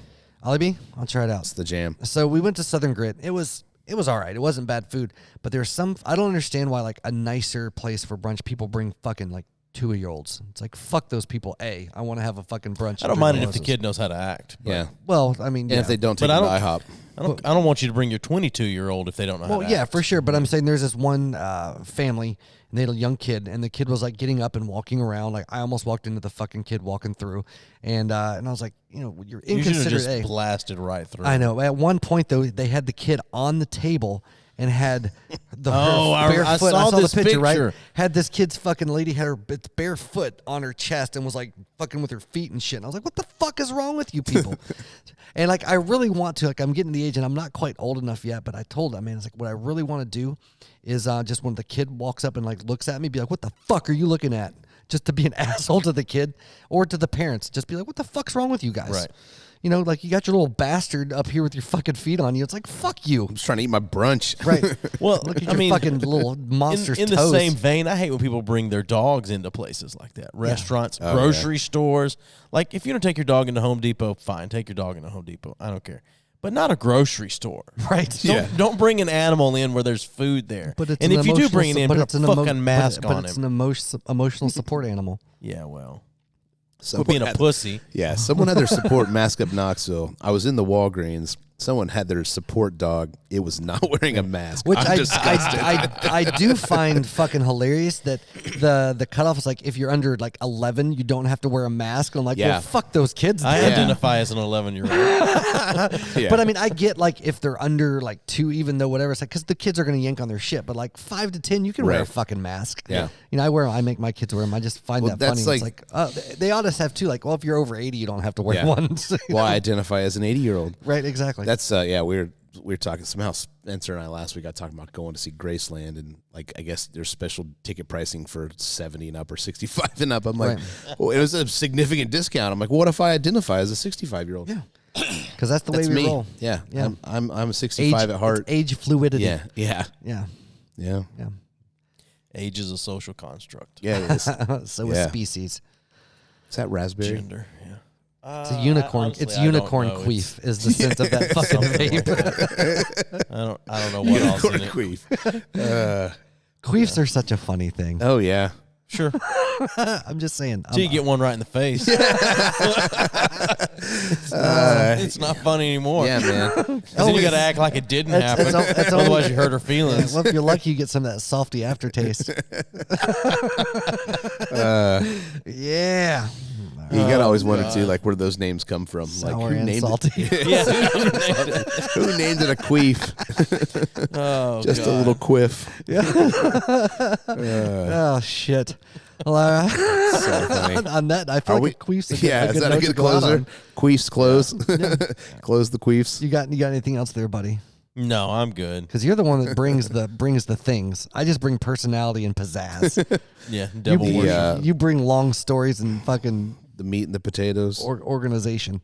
Yes. No, I'm good. I took a lot of notes. Yeah, a lot of notes see this that. episode. I saw you messing with the pen, but I never saw it writing. Yeah, well, it's because I write. Just kept clicking the I was writing in my mind. Yeah, I think the last notes I had made, I'm going to, let's see. I went through the time to steal that from my wife, No. who loves notebooks. No, the only. Got you a good pen that you broke. Yeah. So the 3 notes that I have was I took a note on the ska documentary. Yeah. And then I put Don Slaps Thirsty. And Did you watch the ska documentary? Yeah, it was Okay, that's fantastic. okay. I think we talked about. Never mind, we talked about that. And then the only other shit that I took is kids drowned in a tub, oh no, Napa Valley dick sucking, exploitation of minorities, killing animals, aliens, no moon landing, and removing Indians. Those are my notes. I have no idea. Jesus Christ. I have no idea. Oh, my God. So what are the chances that the ghosts are just aliens? I'd be okay with it. No chances. No I think chances of aliens are more likely time travelers from the future than being ghosts. Well, sure, but I'm just saying, like, what about ghosts are just aliens fucking with us? No, that doesn't make sense. Why not? How does that make less sense than them being time travelers from the future? Because of the technology and your appearances and how it works, it makes more sense to be time traveling than aliens just to be fucking staying in old houses and shit. What's that? How does that make more sense? I'm saying the realistic possibility of time travelers being back in crafts, like looking over and trying to steer where we're going, makes more sense than them hanging out in fucking caves and old houses just in the event somebody might walk in so they can scare the shit out of him. I don't know. Don't you think that they know where people are gonna go, or maybe they're following? Are they psychic aliens? Maybe they're following. How do we know? They're aliens. They're more advanced than us. No, I'm just saying, like, maybe they somebody said this place is haunted, so we're gonna sell $800 tickets to groups of people to come here. So the aliens are like, fuck, that's where we're going. I don't know. If you think they're that advanced, I doubt that that's on their agenda. Well, whatever. I'm just saying. I think if they're that as advanced as you're saying, there's no fucking chance they're coming back and trying to steer us in the right direction. If anything, they're trying to take us out earlier. Well, it depends on the race of aliens. Aliens don't have it. Race is a social construct. By races, I mean different species of aliens. Again, social construct. You have the Dracos. You have the Greys. Reptilians. Well, those are the Dracos. Oh, my bad. I've never heard them called that before. There's supposedly these fucking cat aliens, too. The Men in Black. Live just crazy shit. Fuck yeah, they do. Have you read up on any of that shit much? You just rambling off shit you've seen in the movies, like the Men in Black stuff or any of the alien I've read a races little bit on it, but really? I try not to read. You really don't read. I know. I try not to read much. Dude, it's some crazy shit. Like the government, there's some of their black up shit is fucking crazy, man. Sure. Yeah. No, I agree. It is. With the aliens and stuff. Yeah. I'd rather read about Wyatt Earp or something. I think he might have been an alien. I was saying, do you think Wyatt Earp was an alien? He might have been an alien. He talks Doc like Holliday this about an shit alien. because he knows it fucking annoys the shit out of me. He does it. It fucking, God damn you. You fucking asshole. Fucking just saying. Taint sucking cockhead. I'm just saying. No one during that time period in American history. What time period? The time period of Wyatt Earp. Okay. Was smart enough to think of saying, I'm your Huckleberry. It has to be aliens. You're a daisy if you do? Come on. They didn't even know what daisies were back then. That's true. So That's Or true. what they did. Or what they did. Right. Yeah. So- All they knew was dysentery. Yes. Yeah. That's the Oregon Trail. And the Redskins. And the Redskins. Yes. Redskins and poop. And The Washington football team. Joe Montana. No? I know. Okay. I know. 49ers. I'm just. Well, he did go to the Chiefs. Yeah. Okay. Yeah. Why do Kansas City get to keep the Chiefs, but Washington doesn't get to keep Redskins? I think they're very different. I'm just kidding. To me, though, it sounds way more stupid to call them the Washington football team. Yeah. It just is ridiculous. That's fair. I mean, whatever. That's kind of like saying, it's like, well, how come we can say black people but not the N word? It's not the same. That's very similar in the sense of like, why? No, it's not, because you'll say Redskins, but you won't say the N word. No. I'm not talking about the perception of the word. I'm talking about the comparing the two as far as like what was considered acceptable and not. Okay. Right, because a chief was like a person of dignity within a Native American nation. A redskin was a slang term by white cowboys they didn't like them. Now, there was a tribe called Redskins. There was a tribe called the Redskins. Yeah. There was a tribe called Quest. There's a clan I called know all the Wu-Tang. tribes. There was a clan called Wu-Tang and Ku Klux. I think that's a good note to go out on. Yeah. Do you want to redeem this, Don? No, I'm still stuck on queefs. Yeah, Joey blows out his cloud of pretension upon the rest of us. Okay. All right. We'll wrap it up. We'll just wrap it up on all that. All right. Yeah, of Joey being a dick and trying to poke me with it. I'm fine. All right. Mask up, Knoxville. What the hell was that for? You just broke it.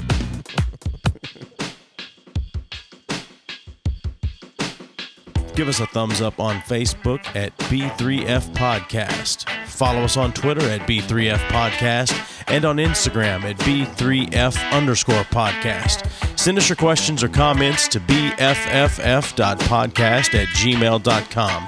Rate us and review us wherever you listen to the show. And as always, thanks for listening.